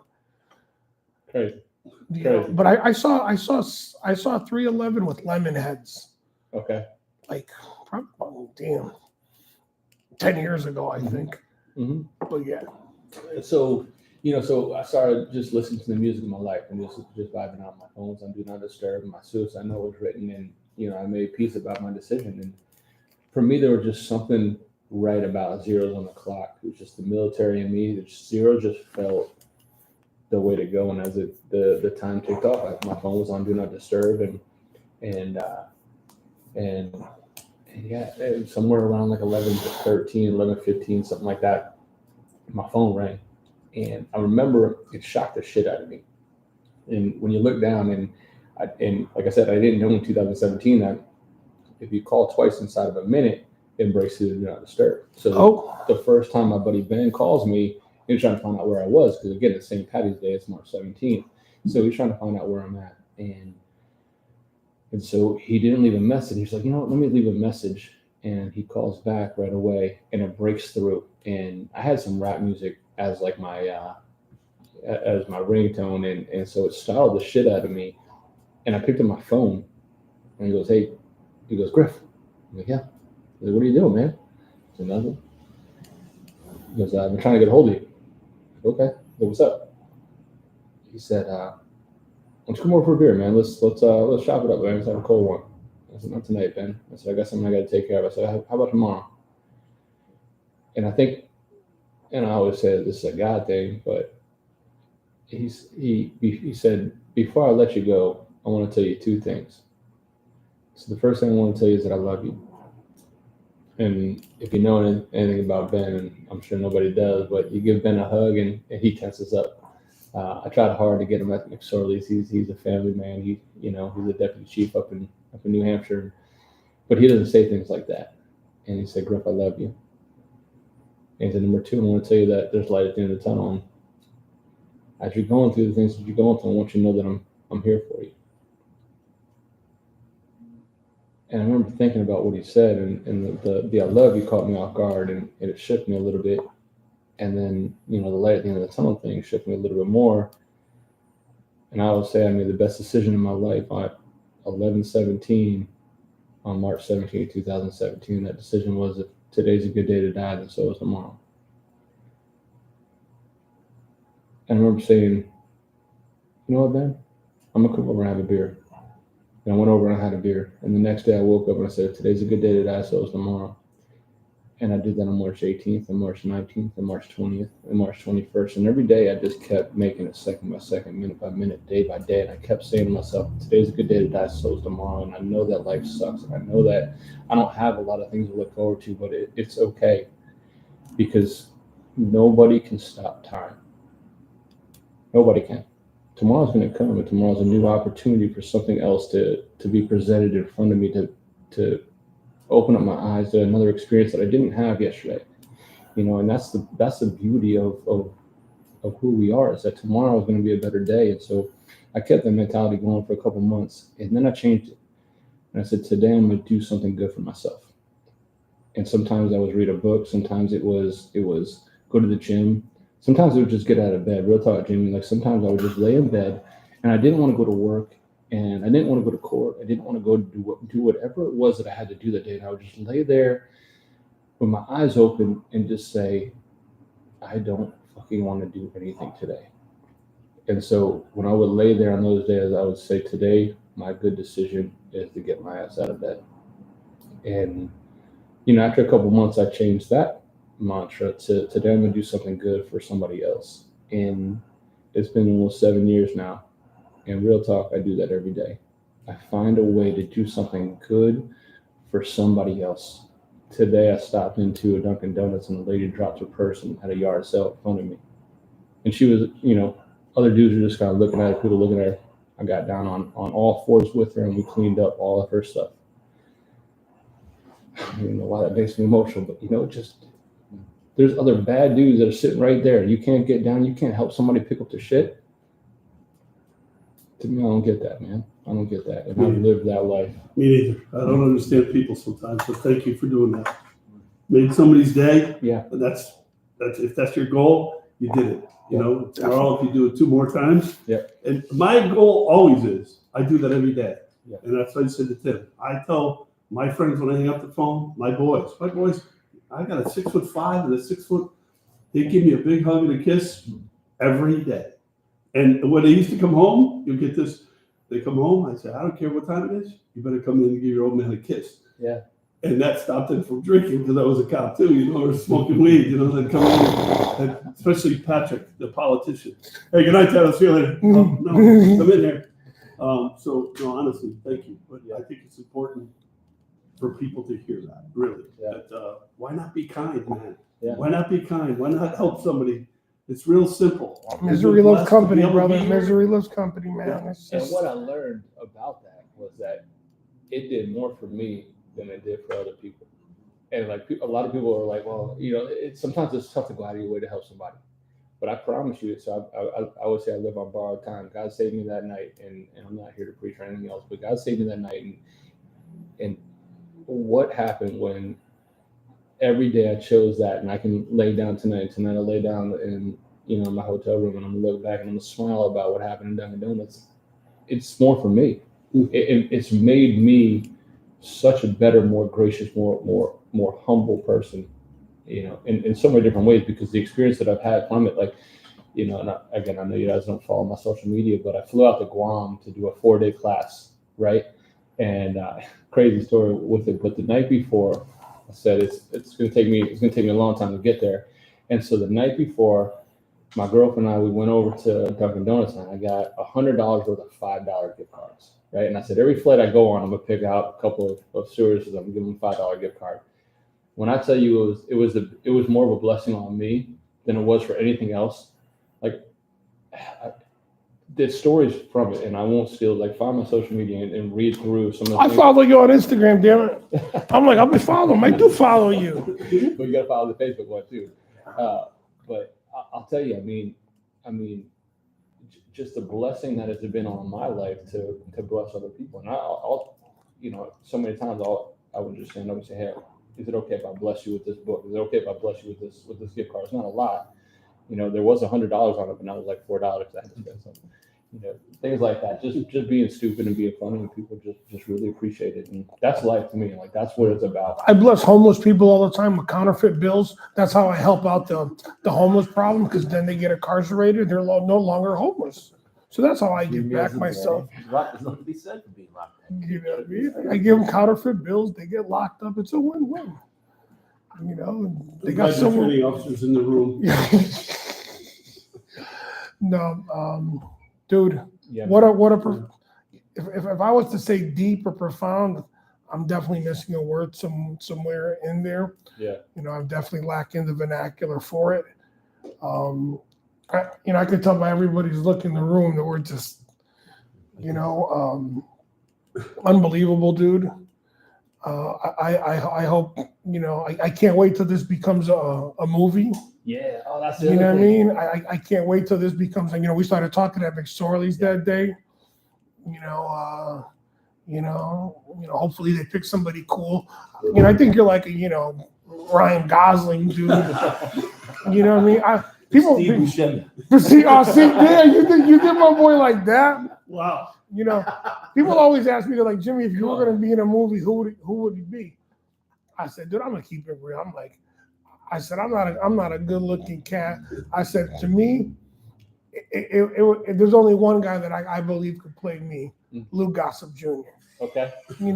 Yes. You got the Officer Mayonnaise. I think that's the only guy that could play me. It's a powerful dude, and I think he's one of the most underrated cats. I would be Uncle Fester.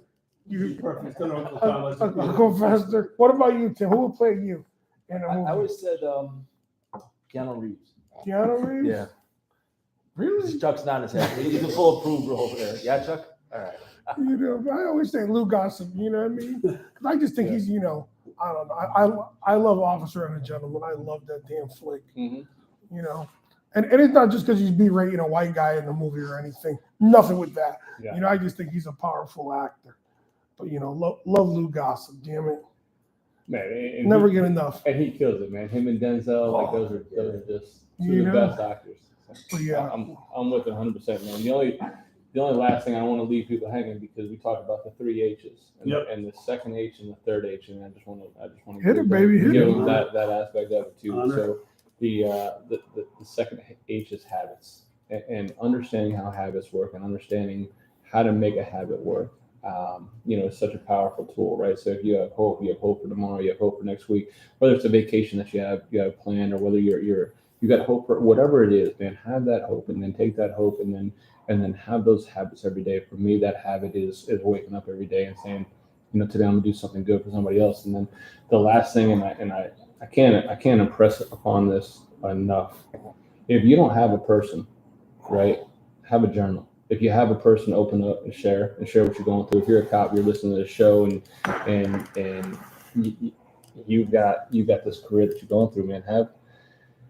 Have a conversation about your trauma, because you're going to go through the average human goes through 2 to 3 critical incidents in a lifetime. The average cop in a 25-year career goes through 300 to 400. So have a conversation about that with your person. If you don't have a person, have a journal. I promise you, man. I call it writing dirty, man. Like the Ludacris song, like write dirty. Shut off your phones, everything else, and just take 5 minutes. It's one of the most amazing things that you'll ever do. And sometimes what's stuck in your head, and it comes down on paper, and you look at the paper and you say, well, damn, that's not what I thought it was. And now you start thinking about what's on the paper, and it's this releasing feeling. And it may not work for everybody, but it worked for me. And so those are the three H's on the Happy Heart formula, and that's what's worked for me for a long time. That's awesome. That's fabulous. Yeah, man. I always say it's, a big part of it for me is who you surround yourself with. Yeah. Who you put in your corner. I always say your vibe attracts your tribe.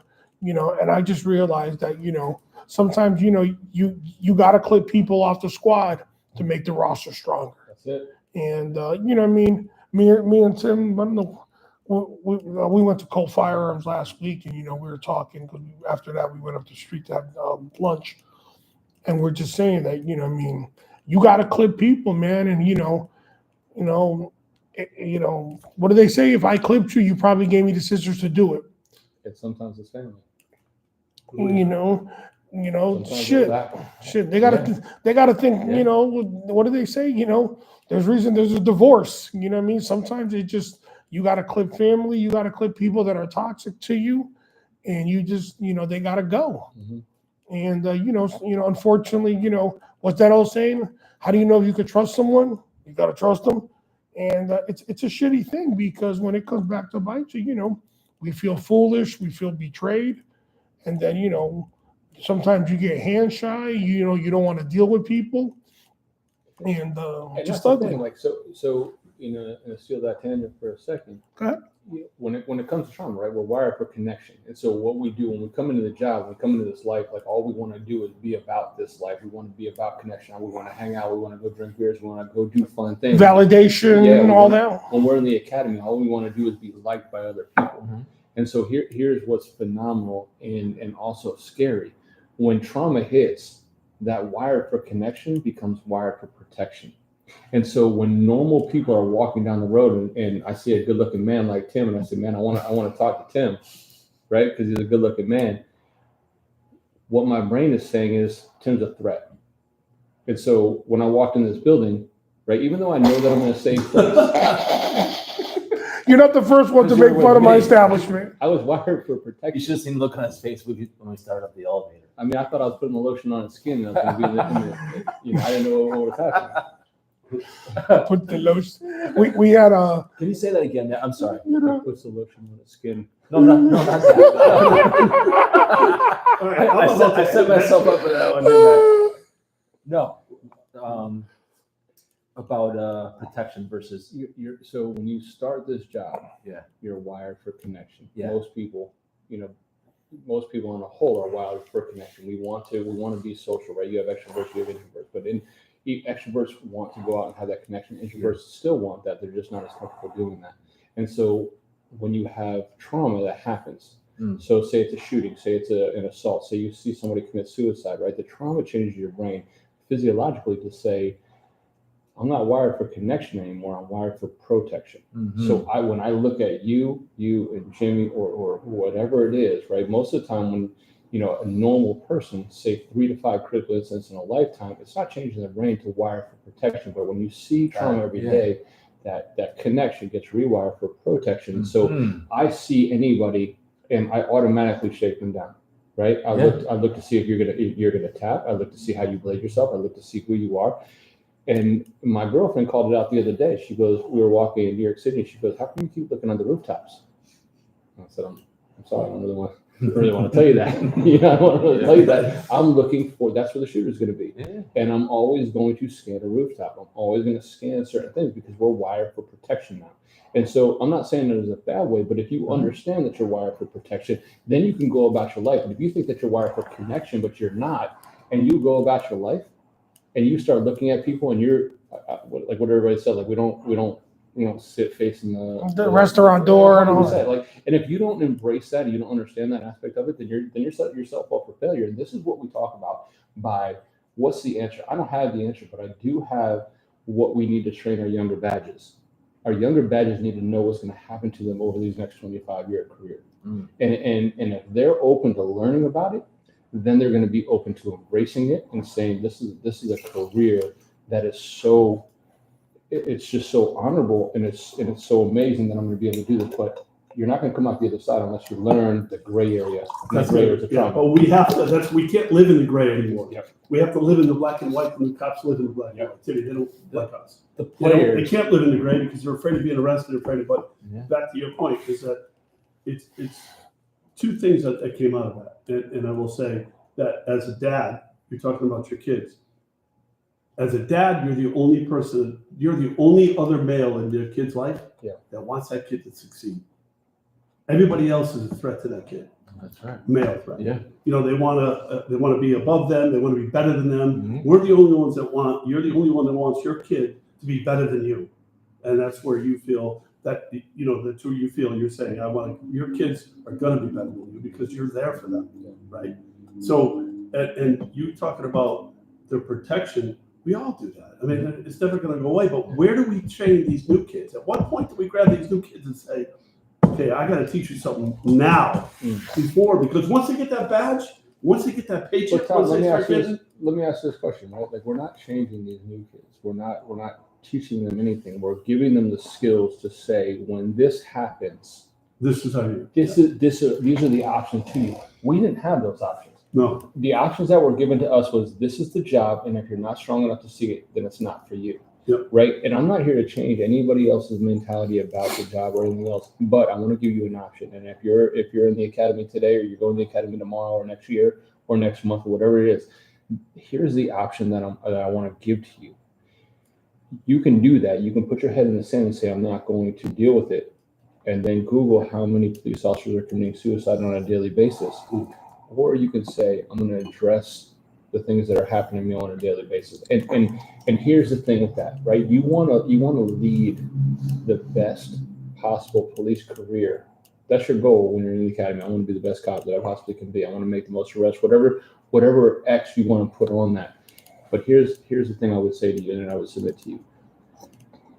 The most successful people in this world use their trauma and grew from it to be the best version of themselves. And for some reason, over the last 100 years or 50 years or whatever the case is, we haven't done that as cops. But imagine we take that post-traumatic growth mentality and take those 400 critical incidents that we go through, and it's not just the shooting, but just the little things that we go through on a daily basis. And we say, I'm going to unpack that. I'm going to unpack how my body felt, how my mind felt, how everything I went through during that situation to make me better the next time. And we think about it for a second. When you got in your first foot pursuit and you rounded the corner and you got punched in the face, you didn't round the corner as fast, right? You pied around, you know, because it hurts to get punched in the face. Slice the pie. Right? And imagine that same thing with trauma. Imagine being able to grow from you. There is nothing in this world that you won't be able to succeed if you take every aspect of the trauma that's happening to you over the next 25 years, and if you grow from it, you unpack it, and you learn from it. There is nothing that you can't do in this world. Nothing. I've seen the most successful people. I've been so blessed over the last 7 years to meet so many amazing people, both on the stage and off. They grow from it, not use it as a crutch. Yeah. They're not victims, they're victorious. And it's amazing. Awesome. Well, we'll get to some of the other stuff on the next podcast. I think that's the problem that right now they're breeding victims. I posted something on today on the Instagram. And I had a guy saying how, you know, we're giving our kids to the government for 8 hours a day. And look who's teaching these kids nowadays. You got a bunch of woke young college graduates, you know, with pink hair and blue hair. And the guys, I forgot who he said it. He said that somebody made this quote that said, "Don't be surprised when you send your kid to Caesar, he comes back a Roman." Come on, man. Yeah. You got some woke cat. You know, how many hours do you have a kid? Right? He comes home from school, you feed him, homework, dinner, you put him to bed. My boys at school Monday to Friday with freaking purple hair here, pink hair, woke. And you think you're gonna counteract that on the weekends with the values that you were brought up with? I think it's shenanigans, bro. You know, anybody who knows me, I don't feed the monster. I don't feed the monster. That's why this is called highly unoffended. You know, I know what bathroom to use. I'm sorry, you know, my pronouns are she, nanigans, bitch. That's my pronouns, shenanigans. But, you know, but that's just it. But that's why these kids nowadays, they're raising victims. They're raising victims, and it's ugly. Imagine you have a coach that teaches after high school. And you know, I said this back when I was a coach at I was the SRO at the high school before I went undercover, and I was also the lacrosse coach. I spend 15 to 20 hours with your son to your 1 hour. Yeah. Whose methodology is getting pushed? Mine or yours? I like the nightlife. I like to boogie on the disco highway. Yeah. There you go, bro. Yeah. That guy spending more time with your kid. And if my ideology doesn't fit what you have as a parent, whether it's religious, whether it's whatever it is, I'm taking my 19 hours over your 1 and I'm making it fit because I'm creating the next generation. I have a client of mine and a very successful Latino couple. They homeschool their kids. Homeschool them. They both said, "Dude, I don't like what's at the school." And guess what? They said, you can't hate on it. and the girl said it. She said, "I called up my local board of ed and said, can you send me all the info? How do I homeschool?" And she, you know, she had her degree from college, and they're like, "Oh, okay, we'll send you the curriculums." And they're like, "Is there a problem?" She goes, "Yeah, I got a problem." And they're just, I was talking to somebody yesterday, and they're homeschooling their kids, and they were just like, yo, what they're teaching these kids, they're a bunch of fucking donkeys. Yeah. And he's just like, he goes, I'm not cool with it. I'd rather do it myself. Yeah. And I was just like, okay. And just, Yeah, but you're caught between a rock and a hard place with that aspect, right? Because we want our children to have that social interaction where they can say, like, if I'm being bullied, if I'm being picked on, like, I'm going to pick on you back. I'm going to, I'm going to be quick with my words and everything else. And we want that social interaction. And so, but like at the end of the day, I don't want somebody else's ideology being put on my children. it's just the same way that, we don't do a Pledge of Allegiance. We don't want the G word, God, in our school. But every time we have a big anything happens at school, what do they all write on Facebook? Yeah. Prayers, God. Oh, now you want to ring that cat's phone, bitch. Yeah, God bless you all. Yeah, now you want to ring his phone. Yeah, so we can't say that. But we can't do a Pledge of Allegiance. And you know what I mean? And and I know people will say, I might be outdated. I had a 50th birthday this summer. These guys threw me a hell of a party. Guess how I started my 50th? You don't look a day over 49 now. Exactly. Guess how I started my 50th? Huh. Pledge of Allegiance. Damn right. My man here led it. Guess what? These guys are like, you're doing it. I said, we're doing a Pledge of Allegiance like we're in fucking elementary school. Yeah. And I said, that's the way it's going down. That's the way it's going down. We're gonna start my function with the Pledge of Allegiance. And everybody here, one by one, they're like, dude, you made me feel like I was in third grade. Thank you. They're like, you did a Pledge of Allegiance. I'm like, I just don't care, man. I'm not here for the popularity contest, man. I'm not.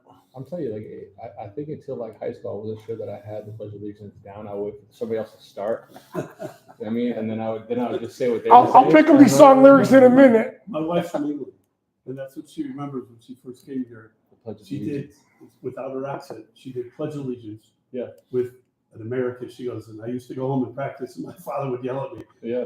So, you know what? Good for you, Jimmy. That was awesome. Yeah. It was. Yeah. Yeah, want to hear a funny story about school? Go ahead. I got a 10-year-old, right? So Micah, all four of my children are completely different. And so Micah is my 10-year-old. He's in fourth grade, maybe fifth grade. I'm not positive. Mike, I'm sorry for not another grade. But so a year ago, we get a phone call, and the phone call goes like this: hey, we just want to give you a heads up that Micah was involved in a group of students that were talking about some inappropriate things. So of course, what do I say? I want to know what the inappropriate things are.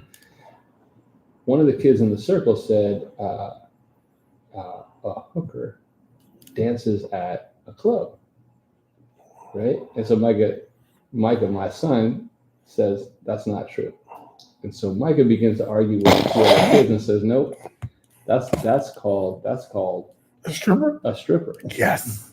A hooker or a prostitute is somebody that you pay for, sexual relations, right? And I can only paraphrase what I think my son said, right? How he elaborated. How he elaborated. You know? Right? So the three of these children, they get into an all-out argument about the differetions between a stripper and a hooker. Yes. And so I The Friars Club of fifth grade. So at the end of the conversation, I said, so my son was right. So we're good? Are we in trouble?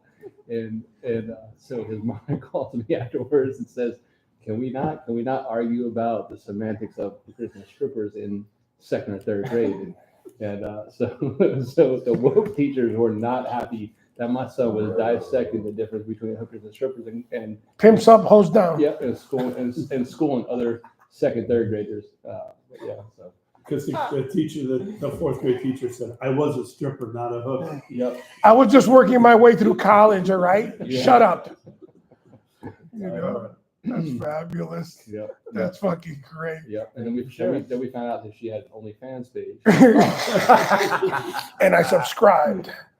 That's What is great. it? We just divorced last month. I'm not kidding about that. Now, the funniest thing is, one of our buddies, his neighbor has an OnlyFans page, and he sees her, freaking, she's a hottie, and whatever, and he starts looking into her. He's retired, so he knows what to do. He starts looking. He goes, dude, she got an OnlyFans page. So I'm at his place when I'm like, no, he does. Like, watch this. Yeah, she does. And we just laugh about it, and the chick goes to the gym like at 5:30 in the morning. You hear a car start. And I'm like, somebody got to pay for that gym membership. But yeah, OnlyFans. Who knew, man? This is the world we live in. Social media is crazy, dude. Yeah. Social media is crazy.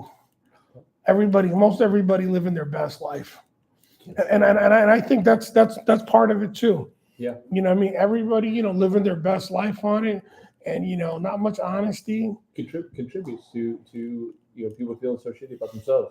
I mean, And what they're going through in their life and everything else. More dopamine in our brain. But it is all founded in science. That there's truth in that. Cats are- yeah. cats are It is being a real cyberbullied on a computer. Bitch, close the laptop. He's being cyberbullied. That's why I don't have a Facebook page because my son was a politician, and I felt as a cop all the shit they were saying about my son. I'm like, I'm going to kill somebody. I had to get rid of Facebook. Stop talking about my baby boy. Exactly, man. He's still my son, and he wasn't, And I'm a faith-based person, right? So I'm a Christian man, and so my faith has been a big part of my life. And so when I released a book, there's a lot of negative feedback about my faith and about using my platform to, and I always respond back with what platform? I wrote my story, I wrote my book, I wrote my faith, so I get it, and I've dealt with that a ton. And at the end of the day, like you just turn off those people, and you have to turn it off. But it's still so tough. Like, and it's just a perfect reminder when I came in here today and we talked, and perfect reminder of being able to turn things off and know what your path is and know what your. it's hard. It It's is. hard. It Well, is. everybody, all these dudes are I call keyboard. myself a sensitive guy. They're all- I really am. they're all But keyboard that doesn't make cowboys me a now. pussy either. Yeah. Right or wrong, man. Everybody's a keyboard cowboy now. Everybody's a tough guy, and everybody finds it easily to type this because realistically, I know you ain't gonna come to my house and smack me up. But I was looking. but when I talk shit in front of you, big negative. Yeah. So see, that's why, like, this keyboard cowboy shit, I'm just like, come on, man. Everybody's a killer online. And it Stop. It sucks though because that shit hurts, right? Those words hurt. And I kills don't care what people, anybody says. really. As hard as you are, as tough as you are, right? The more you catch it, the more you get cancel culture or whatever you want to call it. It hurts. Mhm. Yeah. You put your time, your effort, your work into something, whether it's a book, whether it's a life, whether it's a career, whether it's a job, whatever it is that you put something into, and all you hear is that this isn't it, or on the negative aspect of it. At the end of the day, you may never ever see that person, but it still has an effect on you, and that's the problem, And so how do we go about that, and how do we address that? And and it's great to say fuck it, let's tip beers and let's do what we do. But at the end of the day, like there's got to be a plan in place, and that's hopefully what you read inside of Journey to Midnight, because people will always shit on your journey. And it's never going to stop, right? The Journey Midnight, if it makes it to the big stage, guess what? All that means is just more haters and more people that are going to come at me in my life. The haterade will always flow. And all that means to me is that I've got to do a better job of making sure that my circle, my people are the best influence for me. And that's it. That's it, baby. Yeah. Uncle Tom, any last comments before we wrap up here? No, I think we could go on and on. Oh, well, I think the next one will be after the movie. You know what I mean? Love it. I think good luck in 2024. I hope I'm part of it. I'd love to be part of it. And we'll get to the 10% honor pledge. I think it's a lot harder on your website to do it. Yeah. And I appreciate it. Yeah. I'm trying to say to you right now that I'll be able to do it. I don't know that I can. We can, and it's not about succeeding every day. It's about the journey behind it. And being a 10%er just means that you're part of the 10% of alpha males, alpha females, that when you ask, "Are you okay?" you want the answer. Hey, how you doing? And you don't move on. You don't change your eye level doesn't go someplace else. You don't look down. When I ask you how you're doing, I mean, how are you doing? And I'm willing to sit here as long as it takes to get the answer to that question. And if I notice any aspect about you that is not good, I'm gonna question that. Because I promise you, if you don't, and what happened to me, what happened with Ryan, you're always gonna want that. Yeah. You're always gonna want that opportunity back, and that's where the 10% pledge is born. we're all about going outside and punching someone in the face and standing up for people that need to be stood up for. It's cold outside. I'll just punch Tim in the face. It's Yeah. warm in Yeah, here. Tim's a good looking man. Go for so, and he's got an awesome shirt on. But that's where the 10% pledge came from, right? And I think if we create, and again, part of the habit thing is we've got to create something that's attractive for people, right? Because if you tell me that I can go address my trauma, but you can take away my bad, that's not attractive for me. And so we gotta make it attractive. And so the 10%, the honor pledge is that we are that community of people that we will step outside with you and we will punch you in the face if you need to be punched in the face, but we'll also sit down with you and we'll hug, we'll talk, we'll cry. And when I ask you, and this is the most important thing, when I ask you how you're doing, I mean it.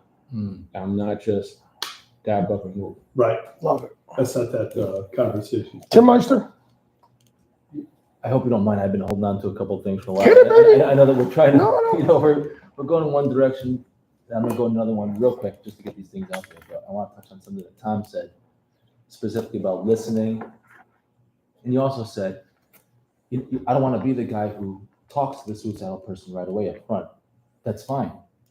It's knowing your limitations and give me your input on this, Matt. But I would rather have someone who feels comfortable talking to someone who's suicidal than someone who's not, for the chance that they might say the wrong thing, because you can't say the wrong thing to a suicidal person, But I had a friend that Jimmy knew. His name was Ed, who had a real hard upbringing, and he was very close with my mother, who, like my buddy Ed, had a very difficult growing up, and I'll just leave it at that. So it comes as no surprise that those two kind of gravitated towards each other, and they were so close that they used to say "I love you" to each other. So this is my friend and my mother, right? So my mother calls me one day and says, I was on the phone with Ed last night for 3 hours, and I don't think I said more than 10 words to him in 3 hours. She said, it was so sad. It was so sad. He really needs help. Fast forward a couple of days, and I'm on the phone with Ed, and I was like, what's up, man? I know you're talking to my mom the other night. And he said, I had a gun to my head, and I was going to kill myself. And the only thing that stopped me was your mother. And, that was long before I had my training or experience, and it totally caught me off guard. So I've used this in the negotiator training, and I've asked the students, I said, how did my mother with no formal training or experience stop Ed from killing himself? And it was like Tom said, she listened. She said herself, I didn't say more than 10 words to him. She cared. She cared. My mother has compassion like you wouldn't believe, for very good reason. And again, I'll just leave it there. But there are things you're discouraged from saying to a suicidal person. But if you can just listen, and it'll save someone's life. Matt is a walking, talking, breathing example of that. On both sides of it. On both sides of it. I didn't say something to Brian. That's right. And I had somebody say something to me. that's entirely right. And I'm getting to Brian too in a second. But so you not only took that on your second lease on life, but you went and you educated yourself and you have the training experience, but you further fortified yourself. And now, even more importantly, you got a book out there and you're sharing this experience. You're reaching people. And it's coming from my perspective, someone who's, for whatever reason, has been around suicide a lot in his head. And that's just one example. And I can give you many others. Now it's not the time or place. But my instructional experience and my training experience in suicide and all the other stuff. So that's why, for lack of a better word, that's why I was so excited to come here. And I know we have so much more to talk about. There's so many more opportunities for me to jump in and dive deep into this, and we can maybe do it some other time. But that's why this was so important to me, among many other reasons. And I appreciate you for that. And I know everybody listening, please read the book. It's a, pardon the expression, but it is a textbook example on how you can survive this stuff, how you move on, how you reach people, and how you just get up and go and you work hard. So I'll leave it at this. You mentioned Brian, and then hopefully he'll listen to this. I want to send a shout out to him for doing the right thing. Because like you said yourself, Matt, that was just not his style. But he dug in and you said the right thing at the right time. It saved your life. You're reaching who knows how many other people now because of Brian. Yeah. And I'm not giving him all the credit. You know where I'm going. Yeah. To me, it's huge, and I just can't say enough about it. And we're blessed to have you here. And I can go on and on, but let's just leave it there. Yeah, man, and I love that, Tim, and thank you so much for that. It means the world to me, and so, if you're listening, just ask. Just ask if they're okay. And ask if they're suicidal. Ask if you're thinking about harming yourself. Ask. Just don't. And I promise you, so you're talking about Ben. Ben's the one that called me, and Brian's my partner. Oh, I'm sorry. That's okay. But Brian's the one that committed suicide, and I didn't ask him. For those that are listening. So, my good friend and my partner committed suicide March 9, 2017, and he took time out of his day to ask me how I was, and I didn't check on him. And if I could take that day back, I would take it back, and I think about it every day. And Tim, I listened to what you just said, and man, that what an amazing gift that your mom has, the ability to sit there and listen. And I'll be real with you, it's very difficult for an alpha male, alpha female to sit and listen, right? Because we have a culture of speed and law enforcement that we fix problems. Yeah, we fix problems, right? And we don't need fixing. And we move on to the next call, so that if you want to become the best version of yourself, being able to be that alpha male and that alpha female, but also having the ability to listen to somebody and to listen for that long is amazing. But at the end of the day, don't be scared to ask somebody if they're struggling. You're not going to push them towards suicide. And I promise you from personal experience, if you called me on March 17th to say, hey, are you suicidal? Probably would have said, yeah. Mm-hmm. But you weren't going to push me either way. You said, hey, you can commit suicide today. I don't know what I would have said to you, but you're not going to push me either way. My decision was made. You may have had the opportunity to save me, and that's what happened with the phone call. But just don't not make the phone call. Don't not make the text, right? And we always end this and my part of this by saying this is we all know somebody that's struggling, right? Mm-hmm. Like we all know somebody that's having a bad day, having a bad episode, having something going on, whether it's divorce, whether it's shooting, whether it's internal, whatever it is going on.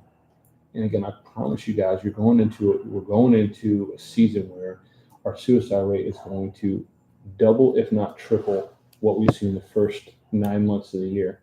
So here's the only thing that I can ask you.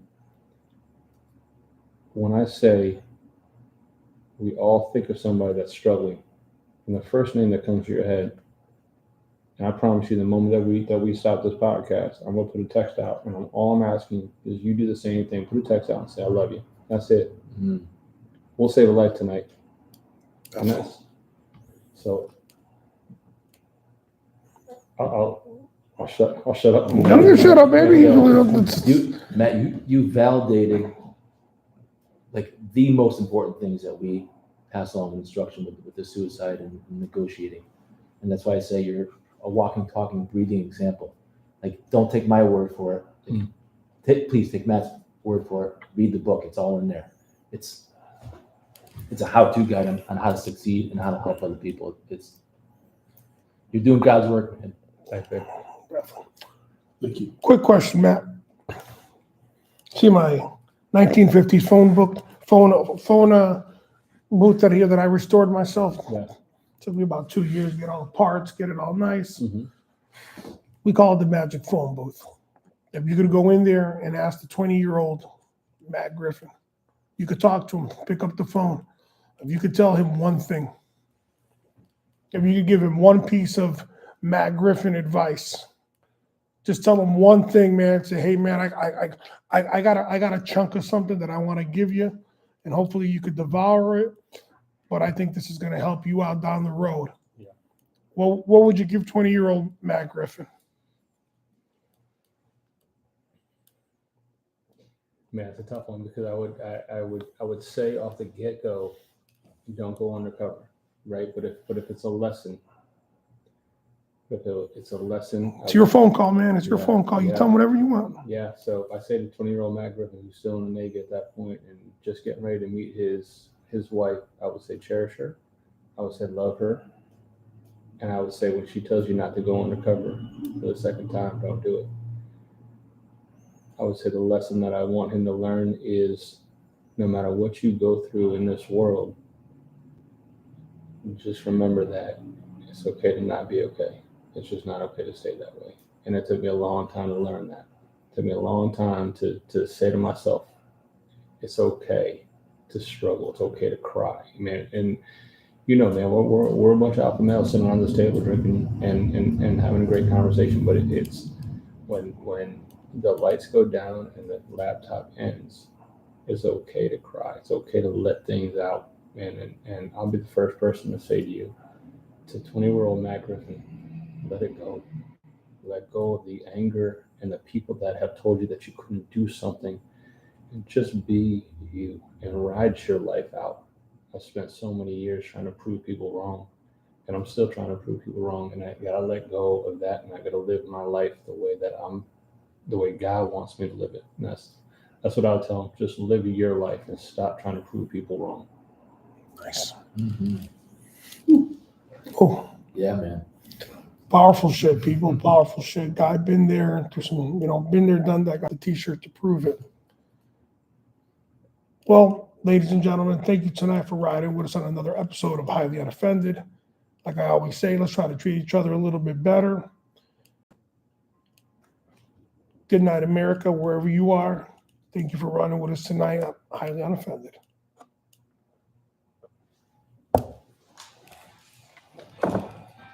Tim, I want to make sure when I came across and I said I didn't want to be the guy called out.